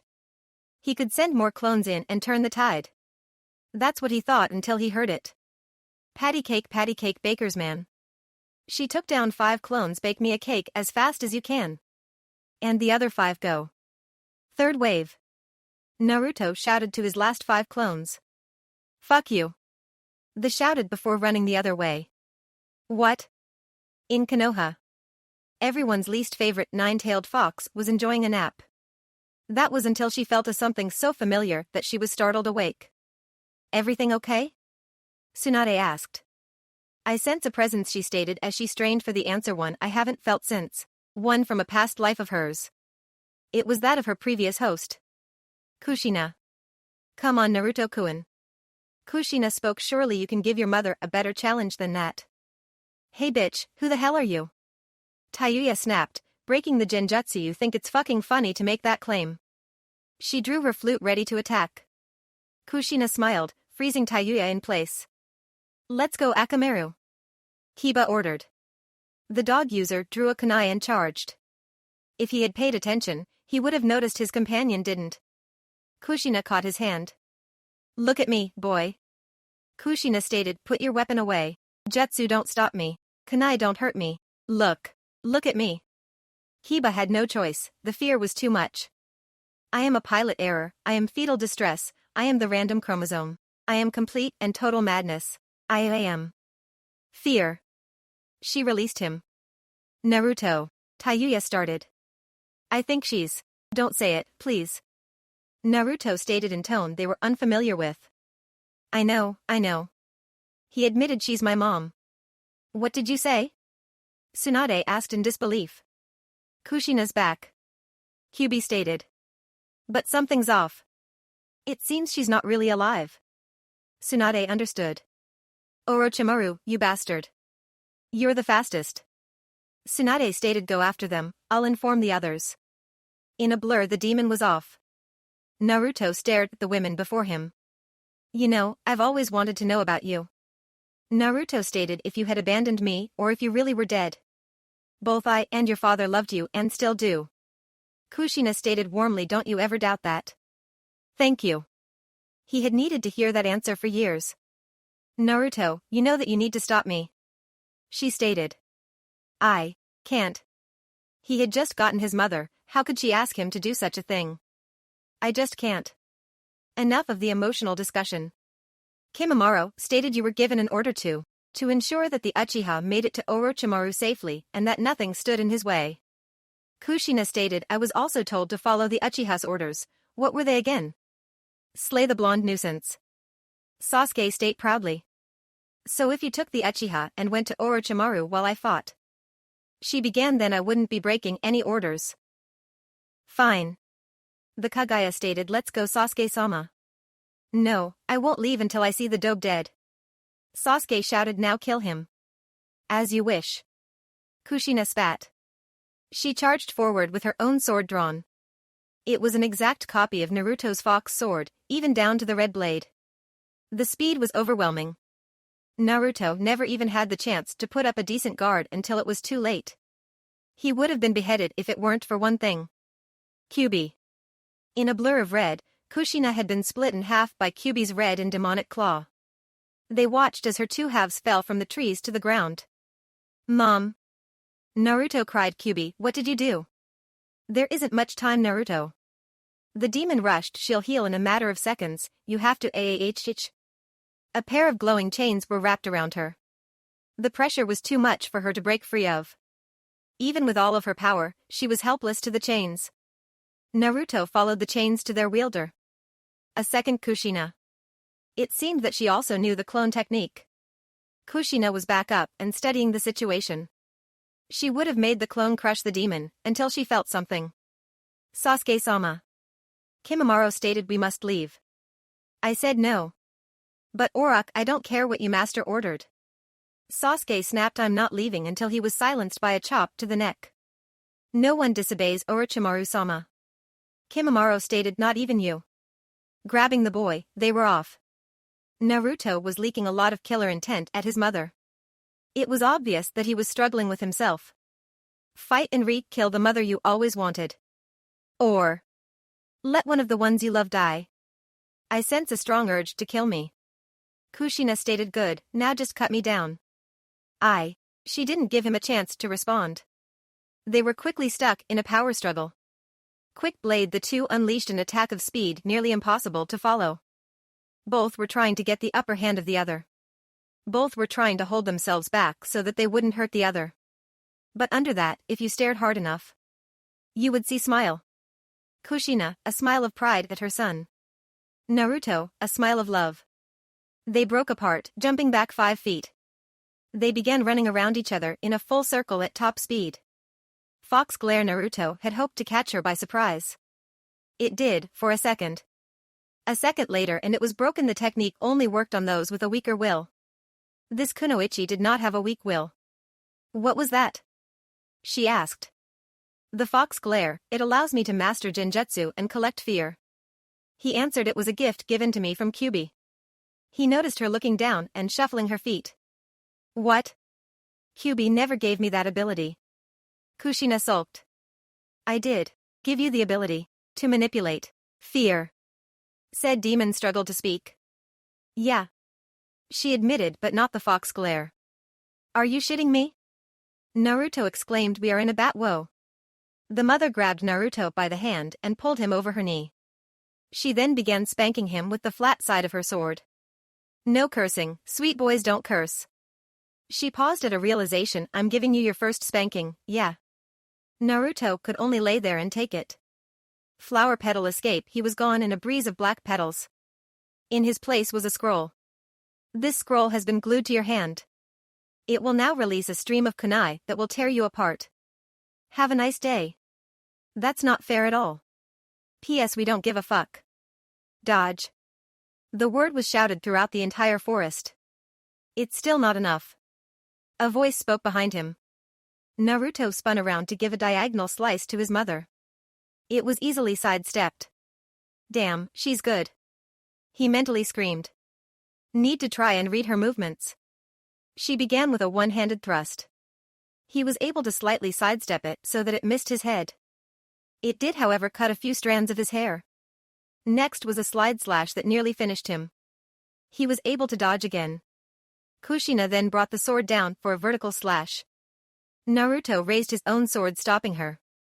When their blades connected, he was able to send a strong volt of electrical chakra through it. It broke her stance. There. He had a clear shot. He dashed forward. When he was in striking distance, it became inevitable. She couldn't block or dodge any of his attacks. Neither could he. A chakra chain shot out and tore through his shoulder. We have to hurry. Tsunade stated. We can't match your speed. Samui stated. Why are we here again?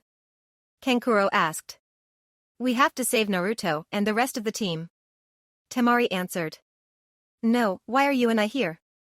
Repeated. Other than Gaara, we can't fight on that level. Temari had to admit he was right.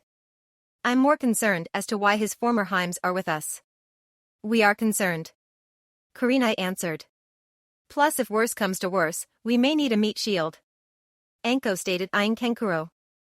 Get up, Naruto. Kushina ordered coldly. Why is Naruto so sloppy? Kiba asked. I've seen him fight better than that. Shino answered, he can't find the drive to cut down his own mother. Well, I'll just have to give him the drive. Kushina stated after overhearing the conversation. Hey bitch. Tayuya screamed, get the hell away from my man. Thank you. Kushina cheered, you just gave me what I needed. What a chains appeared around her neck. The chains around Tayuya and Kyubi began to constrict. They could barely scream in pain as the chain crushed their throats. Heims. Naruto shouted. Get up, Naruto, now. Kushina ordered, or you Heims will be killed by my clone. She didn't want to do this. At best they'll last 5 minutes, maybe 10 for Kyubi. Death by strangulation isn't pretty. She would have continued if she wasn't stopped by a force of wind. And fire. And lighting. And earth. And water. As the blows connected, Kushina had two thoughts. Pride, my little boy is so strong. Anger, that little shit actually tried to kill me, his mother. The elements tore at Kushina's false body. It carried her through, not one, but several trees.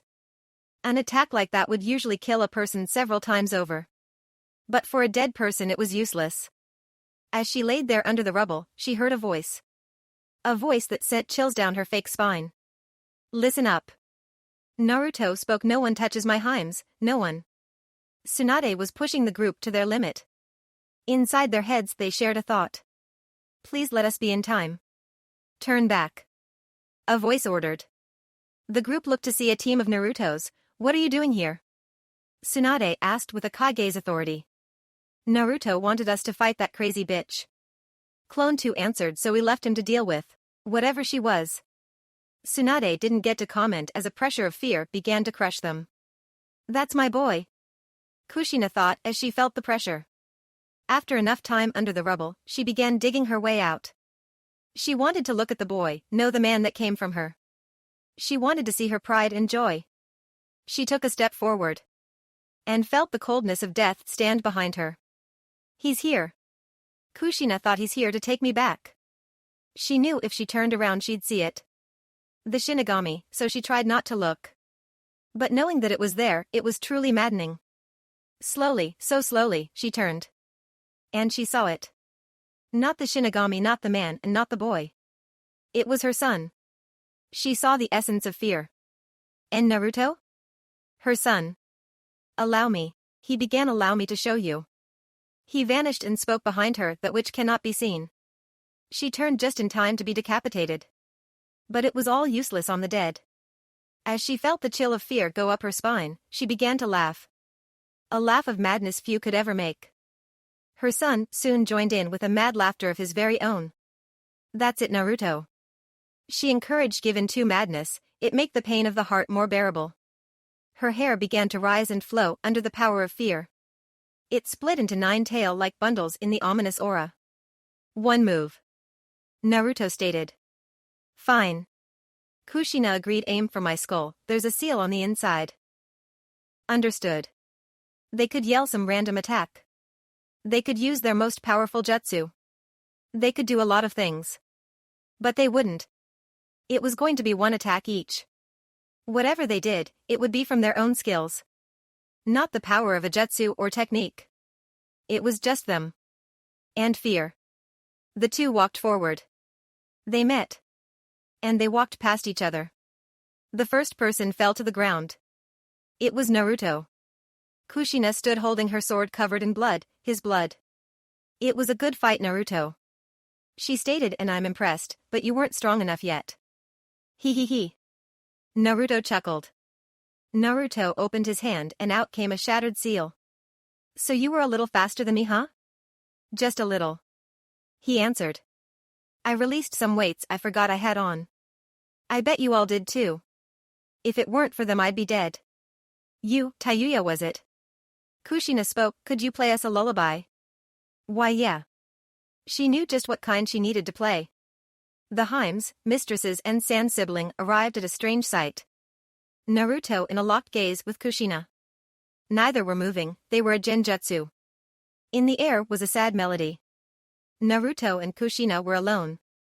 No one from the outside world would disturb them. Could disturb them. The only proof that the real world existed was Tayuya's melody. The light of the world would change colors to the smoothest tones one could imagine. The sun stood high in the cloudless sky. They walked through a field of grass and flowers. Little fox cubs played around without a care in the world. It was peaceful. It was perfect. Naruto was no longer the embodiment of fear. Here he was a healthy 6-year-old boy. Innocent to everything in the world. Kushina was no longer a puppet. She was healthy mother. They made their way to a hill. On top was swing set. The very one he used at the academy when he was alone. Mommy, can you push me? He asked with the innocence only a child could have. Yes, honey. She answered with the love only a mother could have. Lightly, she placed him onto the swing. His legs didn't even come close to reaching the bottom. She pushed him, slowly.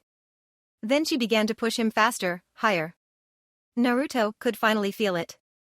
Something he had only witnessed at a distance. The one thing he could truly say he envied from the others around him. It was the one thing he had ever wanted in his life. It wasn't fame. It was power. It wasn't fear. It was a mother's love. Kushina could finally feel it. She had never had the chance to do so before. She had died before she ever had the chance to experience it. Her son's love.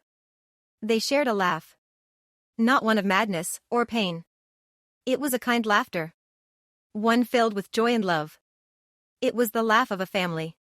They were happy. But it wasn't to last. I can make it last. Naruto thought defiantly. He could. In the Genjutsu world, Naruto reigned supreme. Time was nothing to someone like Naruto. He could stop the essence of time altogether. They could spend eternity together. He could do anything. Make a world for them. In the Genjutsu world, he was God. But he wasn't God. He was Naruto Uzumaki. He was just a man. Tayuya's melody had stopped. But the Genjutsu wasn't over. What do we do? Ahime asked. We wait. The calming lights had gone out. The perfect sky was now full of gray clouds that turned black. The fields of grass and flowers had withered up. Now there was only a barren land. The foxes no longer played carelessly. There were no foxes to play. There was only bones. On the hill was a single figure. Naruto Uzumaki. He was no longer an innocent little boy. There was no more love. No more happiness. Just bitter truth. The Genjutsu world couldn't protect him anymore. In the end, it was only an illusion. Now he had to face reality. He was once again a broken man. A broken boy. A broken boy that wanted his mommy. Naruto did something he hadn't done since his heartbreak. He cried. It's done. Kyubi stated. Let's get him home. Tsunade stated. As they walked, Tayuya began to play another song. The tears stopped flowing from Naruto. Something close to a smile made its way to his face. When Naruto awoke, he would have to face reality once again. For now he's earned a little bit of peace. Even if it's just in a mirage. Chapter 31. Aftermath. Naruto laid in the hospital bed. After he was returned to Konoha, it's where he was taken. Around him were the only people he truly trusted. His Himes, Hiruzen, the Sam siblings and the K-Corps. The mistresses wanted to be there, but for obvious reasons they waited outside. What's wrong with him? Sum asked. Nothing. Tsunade answered. He had been checked over by Tsunade personally. There was nothing wrong with him physically. Kyubi would have personally seen to that. Emotionally, not even she could fix a heart. It seems that he's focused on something. Kyubi answered. Something in the Genjutsu realm. Like what? Tayuya asked. Whatever it is, it's taking a lot of the fear he has. She answered. Everyone knew he was planning something. Each one with a different opinion, but it all came to the same conclusion. Revenge. He'll wake up when the job is done. Gaara stated. Sasuke had made it to sound. After he was healed, he would begin his training under a Sannin. Soon he would be strong enough to avenge his clan. He would finally gain the power to kill his brother. And the dobe while I'm at it. He smirked. Soon for now, it was time for some rest. He just laid down and relaxed. Until he noticed something. The shadow began to move and bend to a single point. They began to bulge and take the form of a person. No, this isn't a person. He thought. The only part he could make out was a pair of blue eyes. Hello, Sasuke. It spoke. The Uchiha drew a kunai only for it to be slapped out of his hand. He felt himself fall to his knees as if a weight was on him. He couldn't move. Who are you? He asked. What are you? As soon as the question left his mouth, he regretted it. The room began to heat up, but he felt so cold on the inside. He looked at the shadow, even though he could see its face, he knew it was smiling at him. But its eyes, the eyes held nothing but hate. I am the thing that keeps you up at night, the evil that haunts every dark corner of your mind. It walked forward and placed a hand on the Uchiha's head. I will never rest. And neither will you. As the entity finished speaking, he felt something. It was his chakra being disrupted. And then he woke up. He was in a cold sweat and couldn't help but to shiver. Are you okay, Sasuke-kun? A snake-like voice asked. It seems you were stuck in a latent genjutsu, an impressive one too. Damn you dope, even getting a compliment from my new sensei. He mentally raged. At least it's over. He thought relieved. Or is it? The shadow's voice echoed in his head. Sasuke-kun, I beliak. Orochimaru screamed in pain before falling over. Dead. Behind the deceased Sannin stood the source of his hate. Itachi. He screamed. Foolish little brother. He chastised, did you think I'd actually allow you to surpass me? No, not now. He mentally begged. I'm not ready. And then he awoke. Is something wrong? A voice asked from his side. Turning, he saw one of the nurses Orochimaru appointed for him. Are you okay, Uchiha-sama? She asked. It seemed you were having a nightmare. Usually he would have said HN, or brushed her off. But he felt he needed to get this one off his chest. Have you ever had a dream where you thought you woke up? He asked, but it turned out you were still dreaming? No, I don't believe I have. She answered as her head fell off onto his lap, but I believe you'll be having plenty of those. And then he awoke. Naruto finally opened his eyes. Naruto-kun. They all cheered, minus Gaara and Kankuro. We have company. He stated. An Umbu appeared on the scene. My apologies, Hokage-sama. He spoke respectfully. The council has requested an audience with you and Naruto. The shinobi or civilian side? Sum asked. No one was surprised at his refusal to answer. Well, let's go. Naruto spoke as he tried getting up. No, you stay here and rest. Tsunade ordered. Harem, we both know I'm all healed. Only physically. She countered.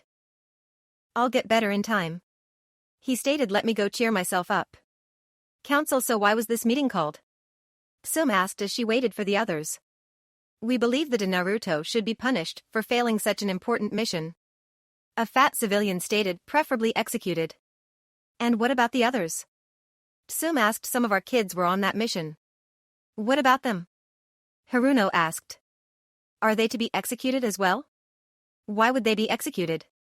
Someone asked. They aren't. The doors opened. Let's get this over with. Tsunade stated. Hokage-sama. Someone spoke. Since the mission was a failure, we the council believe. Let me cut you off right there. Naruto stated. Who do you think you are? He never had the chance to finish. If this is some way for the civilians to punish the demon for his failure, then know this. Naruto stated calmly, I will follow you home and tie your family up. I will then rip out your intestines and then I will fuck them. Who do you think you are to threaten to rape our families? Someone asked enraged. It's not them, I'll fuck. Naruto answered, but I'll make them watch. Also, Haruno. He called, if your daughter gives me any grief on this matter in the next 24 hours, I will slap the shit out of her. Naruto then left the room and closed the door. That's it? Someone asked. No killing intent or ocean of fear. For some reason that was scarier. I think he'll actually go through with his threats this time. Slap. Sakura-chan. The Haruno head cried. We could now find Naruto doing something we all could expect. Eating ramen. Naruto, are you okay? I am asked. Fine. He answered without looking. Why do you ask? You're not gulping the ramen down. She answered. It's true, Naruto was eating at a slow pace. He was actually still on his first bowl. Tell us what's wrong. Tochi spoke. You might feel better. Naruto did. He wasn't one for speaking his feelings to anyone but his Harems. But these people had been like family to him. And that's everything. Wow, just wow. Tochi stated. Oh, Naruto. I spoke, in tears. Wait, Naruto. Tochi spoke. What did you say her name was? Kushina. Naruto stated. She was a valued customer when she was here, Naruto. A voice spoke to his side. Get him the stress special. Alright, Kyubi-san.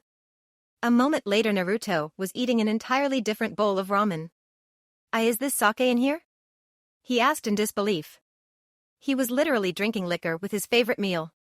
Oh, how jealous Enko would be if she were here. Yup. Tochi answered, your mother made me make that. He continued, she said if I didn't, I feel her touch. Is that some kind sex or rape joke? Naruto asked. It's actually your mother's most powerful technique. Kyubi answered if she had used it during the fight, we'd be dead. What does it do? Naruto asked. It burns you with your own fear. Kyubi answered. Then why didn't she use it? Personally, I think she was still fighting Orochimaru. I see. Naruto was touched by the answer. He began to scarf down the food at a familiar pace. In moments Tucci was making the sixth bowl. Hey Naruto-kun/shithead. His Himes called. That day, Tsunade became a loyal customer. Naruto was enjoying the small break he had been given. It gave him time to think, to plan. Now he was ready, let's begin. Kyubi. Naruto spoke in a tone that was all business. My mother was touched by your fear, right? Yes. She had a feeling she knew where this was going. Why do you ask? No reason. He stated before leaving.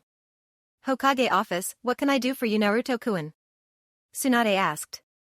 I'd like to pay for a mission. He answered. What kind? She asked curiously. He tossed her a scroll with the details in it. As she read it, she couldn't help but look at him as if he were crazy. She remembered, he was. Naruto, this is suicidal. Tsunade ranted, it's probably the most idiotic thing I've ever seen, even from you. Is that a no? He simply asked. She couldn't turn down the mission without a good reason. Emotions aren't considered a good reason, so she needed to stay neutral. Naruto, this would be listed as a SS class mission.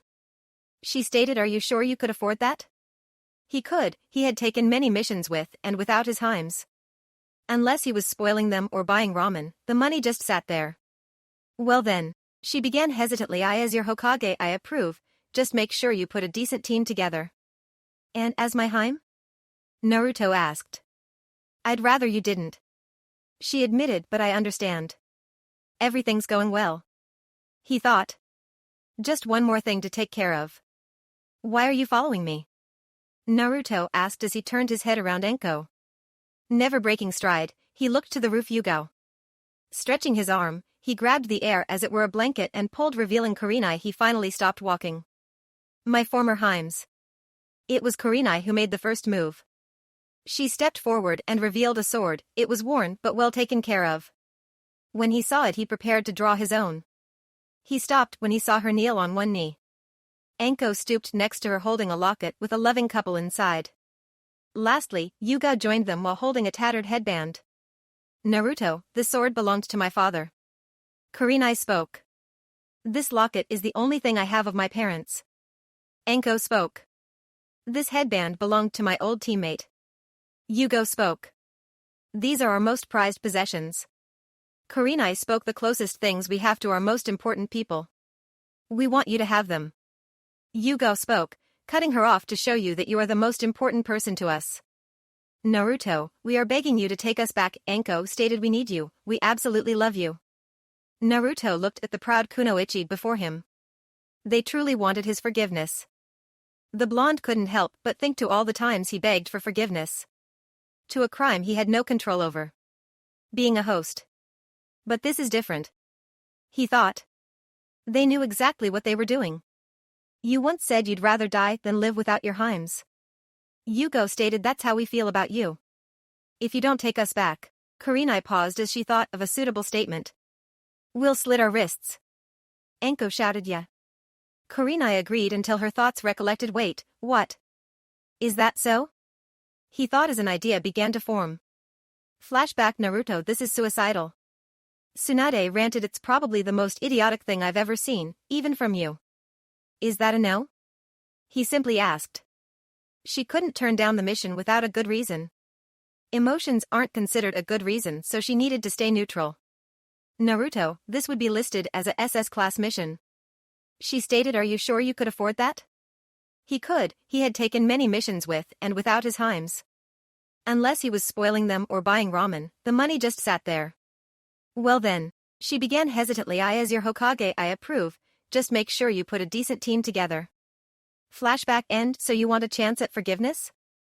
Naruto asked, a chance for my love? What do you want us to do? Enko asked. I have a mission and I need a team. Naruto stated as he tossed them a scroll. Do you accept? They took a moment to look the scroll over. Each word they read forced them to pale a little more. Mission. Infiltrate Sound Village. Retrieve Uchiha alive or dead. If dead, return with DNA. Are you crazy? Do you accept? This is suicidal. Do you accept? Isn't there another way? Do you accept? Yes. They answered as one. As he turned to leave, Kurenai asked, will you forgive us after this? It'll be a good starting point. He answered. We leave at dawn. The shinobi were at the gates on time, just as they were instructed. As they prepared to leave, they were interrupted by those who understood nothing. The civilian council. Let me guess. Naruto spoke. You don't want this mission to go through. We don't care about that. One civilian stated, we just don't want you to drag down some of our best kunoichi. So we're ordering them to stay. Another spoke. No. Yugo stated. We weren't asking. Danzo stated, if you don't follow orders, you will be punished. Punish all you want, this is our only shot at redemption. Kurenai stated, we aren't giving that up. You can take Enko. Another spoke to Naruto. But the others stay. What? Enko asked, pissed. Before Enko could make a retort of any kind, Naruto spoke. This will be the only chance you'll get to have the Sharingan back in Konoha. Don't play with us. Haruno snapped, we all know you don't care about the Uchiha. What are you planning? Danzo asked. Naruto began his march outside of the village with the mistresses following him. They ignored the villagers until a voice spoke. A voice he couldn't deny. What is it you want from Sound? Tsunade asked. I want what I've always wanted. Naruto answered, never stopping, I want what all orphans want. And what's that? A civilian sneered. I want my mother. Chapter 32. Silenced Sound. Naruto, Kurenai, Enko and Yugo were making their way toward Sound. They had not we forgot Hana. Kurenai shouted. As I was saying. They had not yet come up with a plan. They had yet to bring it up, but the mistresses were sure that Naruto had one. He just hadn't shared the info with them. Honestly, they couldn't blame him for the lack of trust. They had decided to just bring the subject up once they set up camp. So Naruto. Yuga began drawing everyone's attention. You haven't told us your plan for infiltrating Sound. Naruto took a deep breath before answering honestly. I don't have one. What? Yugo asked. I had intended to just sneak in. He stated, now I'm just gonna throw a large amount of balled up explosive tags at the village. They would have laughed if he hadn't been dead serious. I do have one warning. He stated while we're there. He paused, uncomfortable about the next statement. I won't be able to use any fear. What? The mistresses shouted as one. I won't be helpless. He stated, I'll still have my chakra. But, Hui. An angry voice shouted, how the hell could you three leave me out of this? The group turned to see Hana, but strangely, she didn't have her three companions. It looked as if she had been following them since they first left. The mistresses had the decency to look embarrassed when they couldn't come up with an answer. I'll be back. Naruto stated. Naruto had known Hana had been following them for days. He just wanted to know how long she would pursue him in his quest. Since she hadn't given up, he decided to let her tag along. However, Naruto had sensed another presence pursuing her. He was now standing unnoticed in a tree above said stalker. It was everyone's least favorite Cyclops, Kakashi. Hi. Naruto stated, scaring the shinobi. What are you doing here? Oh, just walking around. Walking around? Naruto repeated, unimpressed. Walking around. Kakashi affirmed. Thwarting my plan? Naruto asked. Thwarting your plans? Kakashi repeated. Are you? No. Kakashi hastily answered. Good, 'cause that'd be bad. Naruto admitted, how bad? Kakashi asked, only to feel a cold blade at his neck. I'd have to kill you. That's bad. Kakashi admitted. Indeed. Naruto agreed. They stood in silence for a long moment, just staring at each other. Until the clone got bored and knocked Kakashi unconscious. Hey, I was going to do some more staring. Naruto whined. Not with me standing here. The clone stated. When Naruto returned with an unconscious Kakashi, the mistresses decided not to question it. They had finally arrived. Sound Village was just a bit in the distance. They had decided to stay back so that they wouldn't be noticed by the enemy ninja. What now? Hana asked. Naruto put his hands in a seal for the only ninjutsu he had ever learned used needed. Clones. There were a large number of them. More than he had ever made in his entire shinobi career. You all know what to do. Naruto stated. Each clone smirked and pulled out a bundled ball of explosive tags. They proceeded to scatter into the enemy base. Once they had disappeared, everyone turned their attention to Naruto. I want you all to wait for the signal. Naruto stated, then go into the village and raise holy hell and kill all you see. That's it? Enko asked. Yep. Wait, what's the signal? Hana asked, not knowing the plan. You'll know. He answered before stopping. Now, whatever you do, make sure that it's scary. Before they could comment, he continued, there are no civilians, only ninja working for Orochimaru. What about Sasuke and Orochimaru? Kakashi asked. That's up to you all. Naruto stated. Now go. They did. He began his own journey. The signal had been given. It was pretty hard to miss. It was the thousands of clones throwing the explosive balls around the village. There was one clone with a different order than the rest. It found a remotely safe area from the chaos and pulled out a scroll. It wasn't the usual dodge or die type. It was a sealing scroll used for living people. Adding chakra, he summoned the former demon of the mist. What the hell am I doing here, brat? Zabuza asked. Can you be scary? The clone asked. Of course I can. He answered. He was actually offended and slightly hurt that Naruto needed to ask. He was once the demon of the mist. A shinobi feared for his method and history. He just didn't get a lot of chances to be a demon now that he was a leaf ninja. Then be scary. The clone ordered before disappearing. Zabuza finally took a look at his surroundings. What the hell? Hey, it's a leaf ninja. A sound nin shouted. Hey, isn't that Zabuza? One asked. I heard he became a tree hugger. Maybe the demon of the mist is just a baby demon after all. Another stated. Maybe the sword is compensating. Another stated. Time to show that he was still to be feared. 8 points. He stated. Mist began to fill the area.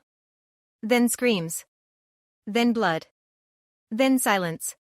The Naruto clone gave a wide smirk as the fear finally started pouring in. But it wasn't over, there were other jobs and other people needed to be killed. Hana stood in the center of the burning village. She made no attempts to attack any of the shinobi that gathered around her. If they had paid attention to her chakra, they would have noticed her plan. She was ready. Shadow Clone Jutsu, a clone version of her, appeared. In all her time with Naruto, it's not surprising that she learned the one ninjutsu he knew. But she wasn't done. She began going through a false set of hand signs for summoning. While she was doing this, the clone was going through a set of real hand signs. Hana yelled for summoning while the clone whispered the true jutsu. Human-beast combination transformation, nine-tailed fox. It was an altered version of her family's technique. Instead of a multi-headed wolf, she got something more fearsome. It was a being all mortals feared, a multi-tailed. The Kyuubi herself.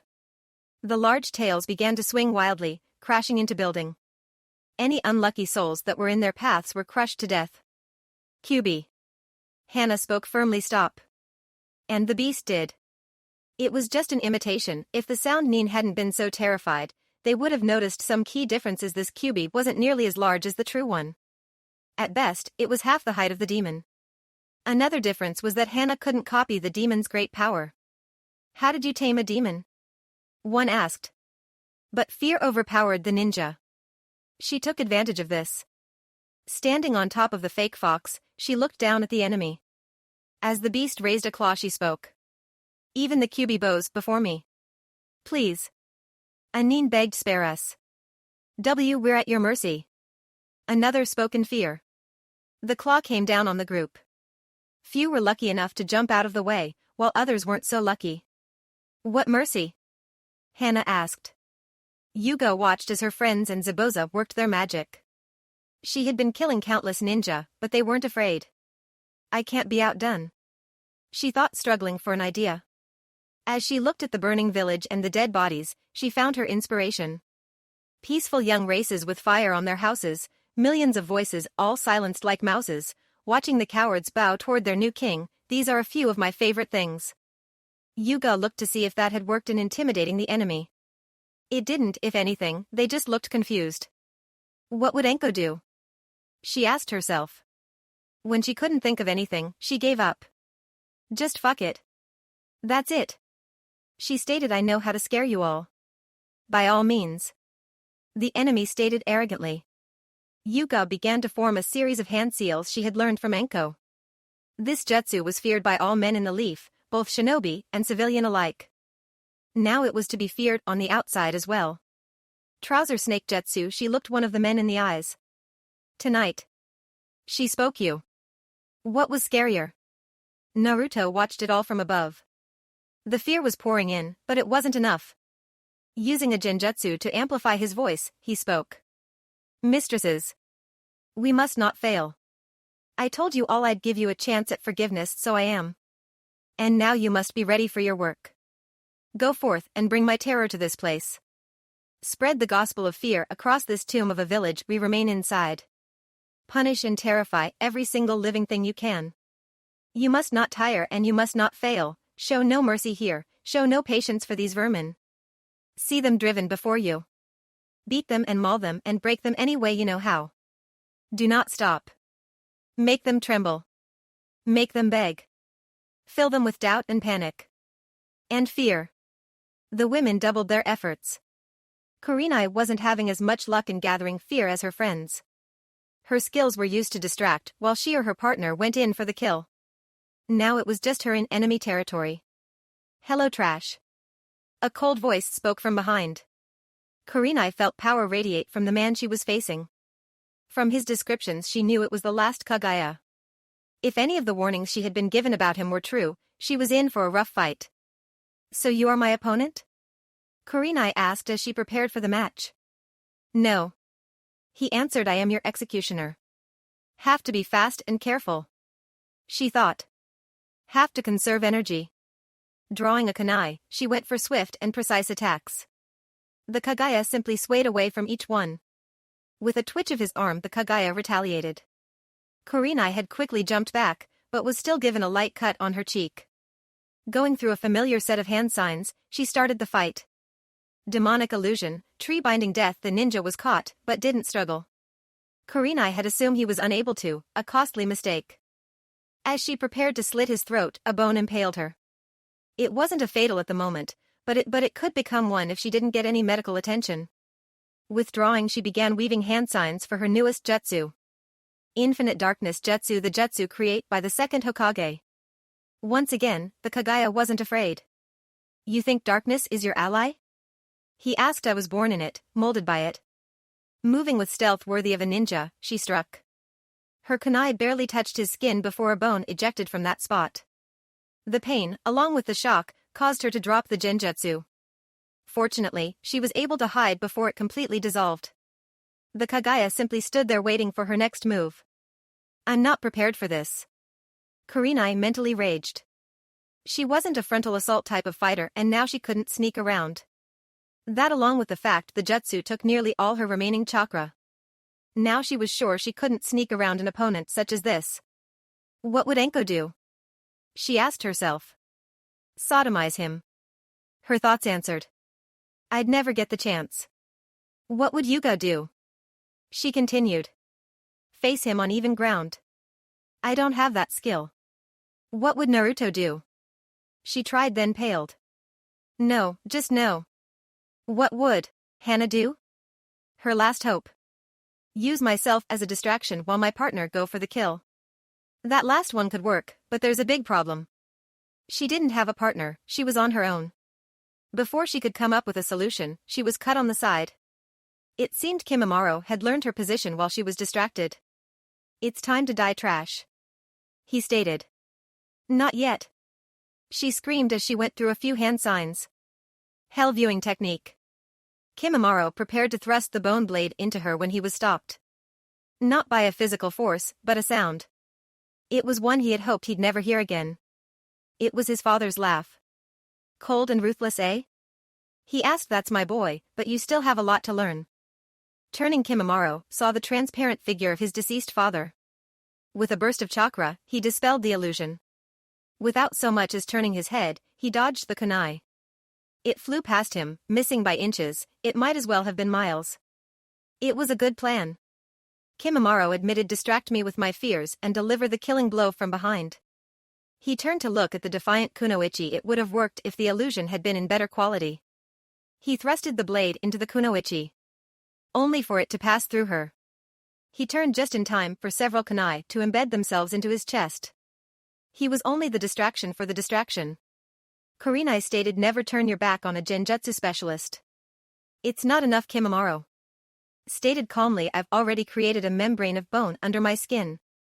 The bone wielder removed one of the kunai to show there was no blood. I think I'll take a line from Naruto. Kurenai stated. Dodge. Release. She released the genjutsu she had and the kunai to reveal an explosive tag on each. Kimimaro was able to throw the one in his hand away. He couldn't do a thing with the rest in his chest. His last words was a curse word Enko wouldn't know. Boom. Kurenai had won at a price. Her wounds were bloody and numerous.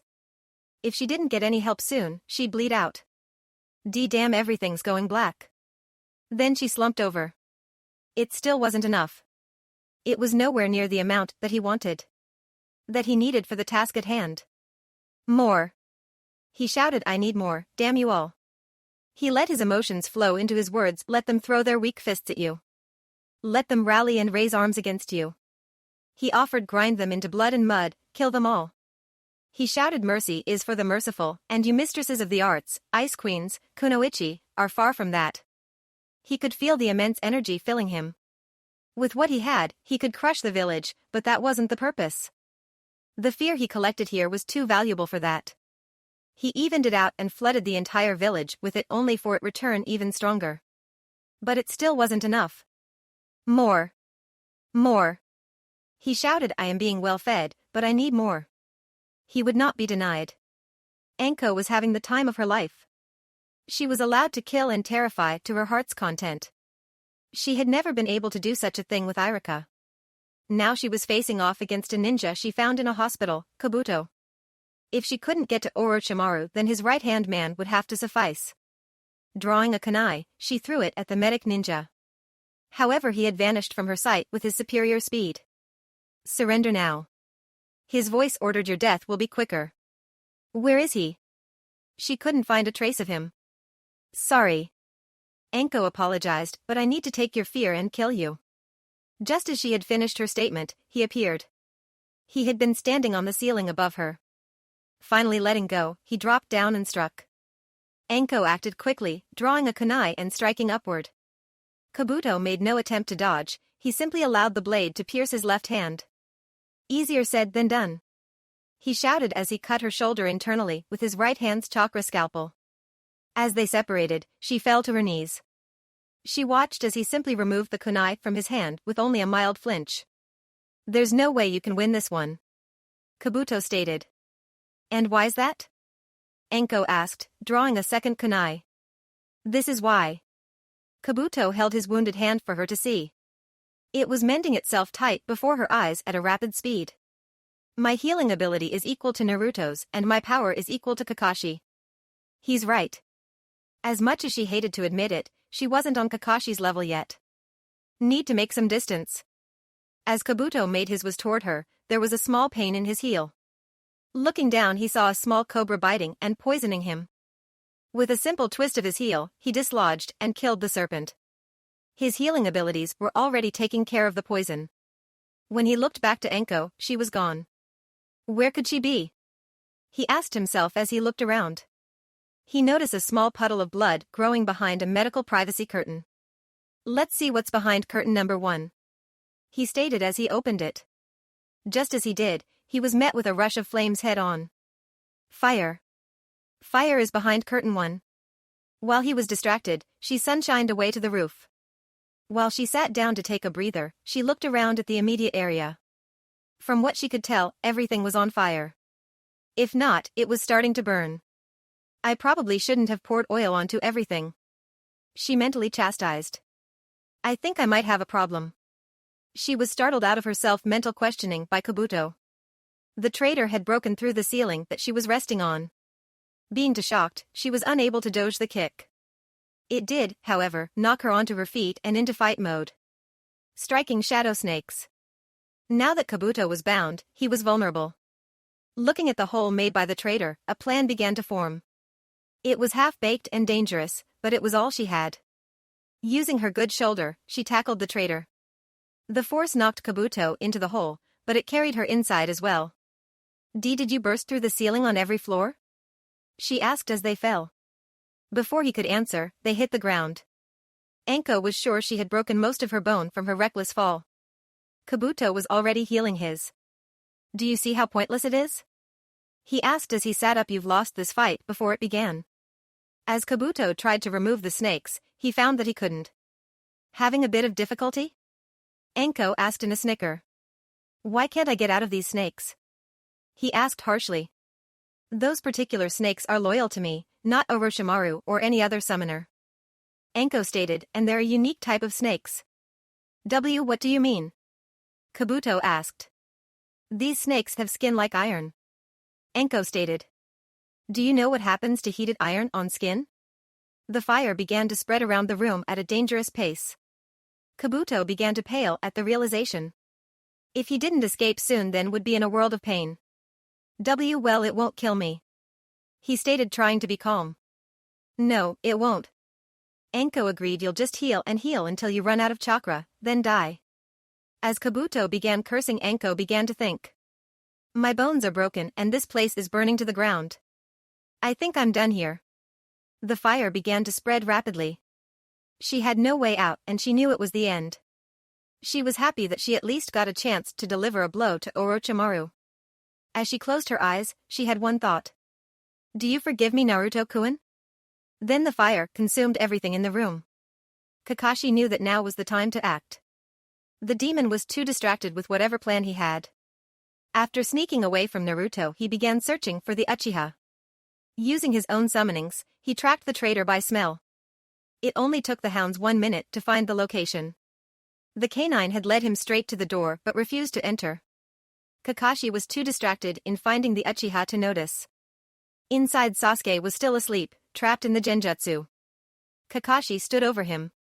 Using the Sharingan, he was able to find out the problem easily. He put his hand on the Uchiha to break the Genjutsu. Just need to send chakra and... What's up, Kakashi? A terrible voice screamed from behind. So, what are you doing? What am I doing? Kakashi repeated, terrified. What are you doing? Naruto asked again. Nothing much. He lied.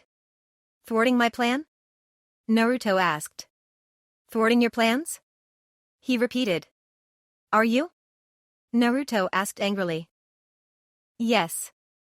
Kakashi answered as he pushed chakra into Sasuke. The Uchiha awoke with a gasp and in a cold sweat. What the? Let's go, Sasuke. Kakashi stated, turning his back. When the Uchiha, we can take this demon Tog. Anything else he wanted to say was cut off in a scream of pain. Not from the Uchiha, but from himself. Looking down, he saw a hole in his chest from a Chidori. He fell over dead. I wanted to do that. Naruto whined. I won't let this illusion beat an Uchiha. Sasuke shouted as he charged Naruto. Chidori pumped at full power. He simply passed through Naruto and was cut on the back. The wound was deep and forced him to his knees. The Uchiha gave a final glare before his head was separated from his body. Enough, enough. Now he just had to wait for the leader. Naruto could feel him making his way toward him. He looked back toward the two behind him, Anko and Kurenai. Yugo and Hana were helping them drink a vial of his blood to heal their wounds. A week ago he would have left them to their deaths. But after today, maybe, just maybe. Brat. Orochimaru screamed, do you have any idea of what you've done? Yeah, but I'm not done. Naruto answered. He raised his sword, the one given to him by Kurenai. Orochimaru drew his Kusanagi blade ready for battle. He was shocked at what the blonde did next. He slammed the sword into the ground. I challenge the laws of nature and reason, by summoning the power of fear herself. He looked toward Orochimaru. Kyuubi exist. The ground began to shake and the center of the arena split open. There was a mighty roar, one that struck fear in all but Naruto. Phantom-like flames erupted like a tower from the splitting earth. The phantom flames began to crawl toward Naruto and spin around him. They merged and began to take form. Out of the flames stepped a woman. She had crimson-red hair and eyes that matched with a piercing gaze. She stood at a tall 6 feet with a powerful and imposing, but beautiful body. Behind her were 9 swirling tails, 9 fox tails. "Why have you summoned me, Naruto?" she asked. "I wish to make a deal," he stated. "What do you wish?" Kyuubi asked, "And what do you offer?" Kyuubi and Naruto may have been in love, but she was still a demon. For her, this was a part of her very nature. "I wish for you to return one that has been touched by your fear," he stated. "My mother." He motioned to the burning village. "I offer you the fear of every sound shinobi in this village." "Not enough," Kyuubi stated. What?" Naruto asked, shocked. "Why?" "For life to return, life must be given." She explained, "Fear is the opposite of life." "Then what?" Naruto asked harshly. "I need the offer of a life for life to be returned." She spoke. "Then take mine." Naruto stated, "Just bring her back." "No." Kyuubi stated. "Then take mine." Hana stated. "No, mine." Yugo stated. "And me." Kurenai stated. "Might as well take mine." Enko finished. Naruto looked at the 4 in shock. They were each willing to give up their lives to help him achieve his goal. Kyuubi paused before answering. "Deal accepted." Kyuubi tapped all 4 of them on the head. It felt as if a piece of them had been ripped from them. A piece they could never get back. "I have taken a quarter of life from all 4 of you." Kyuubi spoke to give life. She then touched the ground and took a step back. The spot she touched began to tremble before a pillar of dark light erupted. Inside of the light, a shaded body. It looked as it were trying to force its way out of the light. A delicate female hand made its way though. Orochimaru didn't know what was happening, but he knew it would be bad for him. Running forward, he began to attack. Whatever he was planning was stopped in its tracks. Out of the ground, several chakra chains had burst through. They wrapped around the traitor, holding him in place.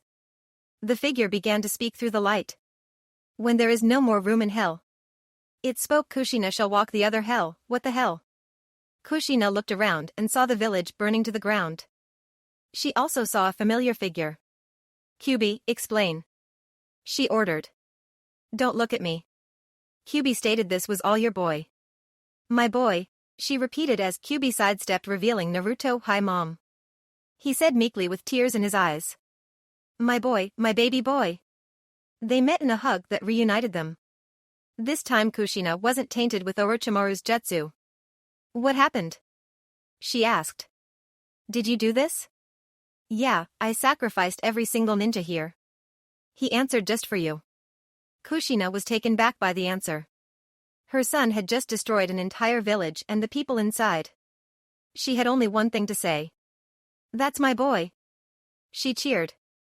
Their moment was interrupted by the sound of flesh hitting flesh.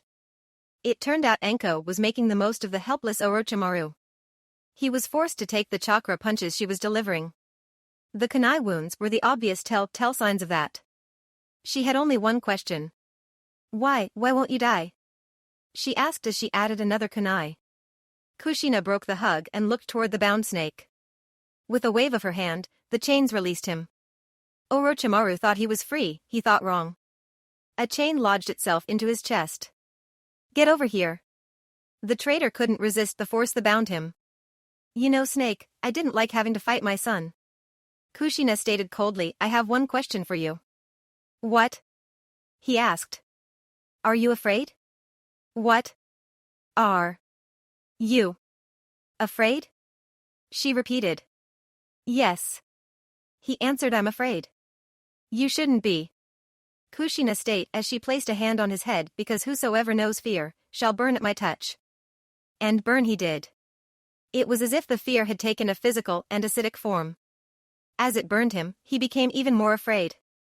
That seemed to be fuel because the burning seemed to increased. When it was done, not even ashes remained. Wow, what was that? Enko asked. That's Kushina's touch. Kyubi answered whoever she touches forces the fear in them to burn them away. Naruto was grateful she hadn't used it in their fight. Who might you four be? Kushina asked, directed to the mistresses. Well Kurenai spoke but froze. We were. Enko tried but froze for the same reason. How did they tell her that they were her son's ex? She'd want the story and then she'd give them the touch. They're my Heims. Naruto answered. Now, let's go home. Chapter 33. Epilogue. Life was good. For Naruto, everything was finally perfect. He had friends. Hey brat. Zabuza called out after the whole invasion. I realized something. Is it how life is short and can be ended at a moment's notice? Naruto began meaning we should make every minute count with the ones we care for? What hell no. Zabuza firmly stated I realized I let my title fall and need to get it back. He grabbed his sword. Want to help? Hell yeah. Is this open for everyone? The dry voice of Gaara asked. The more the bloodier. He had his mother. Kushina walked into the ramen stand with Naruto behind her. They had years of catching up to do. Old man. Naruto called get us the angry Kushina special. Kushina finished. The father of the cooking duo paled when he was given the order. I am. He called to the back get the evil sauce. The daughter grabbed a pair of tongs and slowly inched it towards a box. The father saw her and made his way to the back. Careful, don't anger it. He warned. Don't distract me. She snapped. As she closed the tongs, the lid opened slightly. Give in to your hate. A voice spoke from the box. Devour me and I will strike you down. A moment later there was a bowl for Naruto and Kushina. Naruto looked at the pink noodles with red broth surrounding it. Naruto was actually scared to eat it. It didn't help that the bowl was bubbling. One of the bubble began rising until it left the bowl. Naruto pulled out a kunai and gave it a little poke. It popped, spraying all over the kunai. And melted it. Oh hell no. Naruto stated. He turned to his mother who hadn't heard his statement. She was happily slurping away at her own bowl. It's been so long. Kushina mumbled happily. But it needs a little spice. After pulling out a bottle of her personal hot sauce, she added a single drop. Do you want some, Naruto? She started adding before he could answer. I never thought I'd say this but I can't finish my ramen. He had his Heims. The mistresses stood in a field being glared down by the Heims. Naruto may have forgiven them, but the Heims hadn't. They were on a short leash, extreme offense made to Hana. All right bitches, listen up. Kyubi spoke. Kyubi's about to teach you all the pecking order. Mistresses. Hana in the lead for not sleeping around. The Neo Heims ramen. We're below ramen? Hana asked. Everyone's below ramen. He had several apprentices in the making. The doors to the ninja academy were blown in. The students were shocked into silence as Kushina walked in as if nothing had happened. All right, I'm your sensei for the day, any complaints? All hands went up. Too bad. She shouted, causing them to drop them. I'm going to chew you up, spit you out, then I'm going to take a dump on you. Kushina. Irika shouted. Fine. She complained. I'll do it the normal way. Thank you. Hello everyone. C greeted. I'm Kushina Uzumaki and this. She lifted a large bag. Is my magic murder bag. Once she opened it, only Irika had enough sense to look away. When he finally opened his eyes, the entire class seemed normal. He did notice that a certain trio was gone. Where are the Konohamaru Corps? He asked, afraid of the answer. I'll tell you where they're not. Kushina stated, safe. Elsewhere. Thanks for getting us out of class, boss. Udon spoke. No problem. Naruto laughed. Now today we're going to learn you elemental affinities. What's yours, boss? Konohamaru asked. HM? Naruto thought, I never checked. Pulling out a chakra card, he began adding his own. The card began to glow an unholy color. The light then changed until it was like a gelatin-like aura. The aura began to shift its form into a single hand. And an eye. Give it to me. It spoke as it crawled toward them. Give me your fear. Naruto did the only thing he could think of. He set an explosive tag on it and blew it to hell. Next lesson. He had a home. The Namikaze estate. It was the home shared between his mother and father. Now it was to be shared with his Heims. It was a glorious place, full of many valuable items. Naruto cared for none of it. What caught his attention were the homey feelings it gave off. One of love and the other of protection. He was even able to relocate his foxes to the area. Here they wouldn't have to worry about larger animals attacking them. So everything is perfect for you?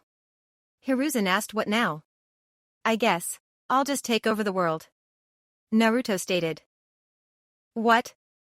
A world ruled by me, ruled by fear.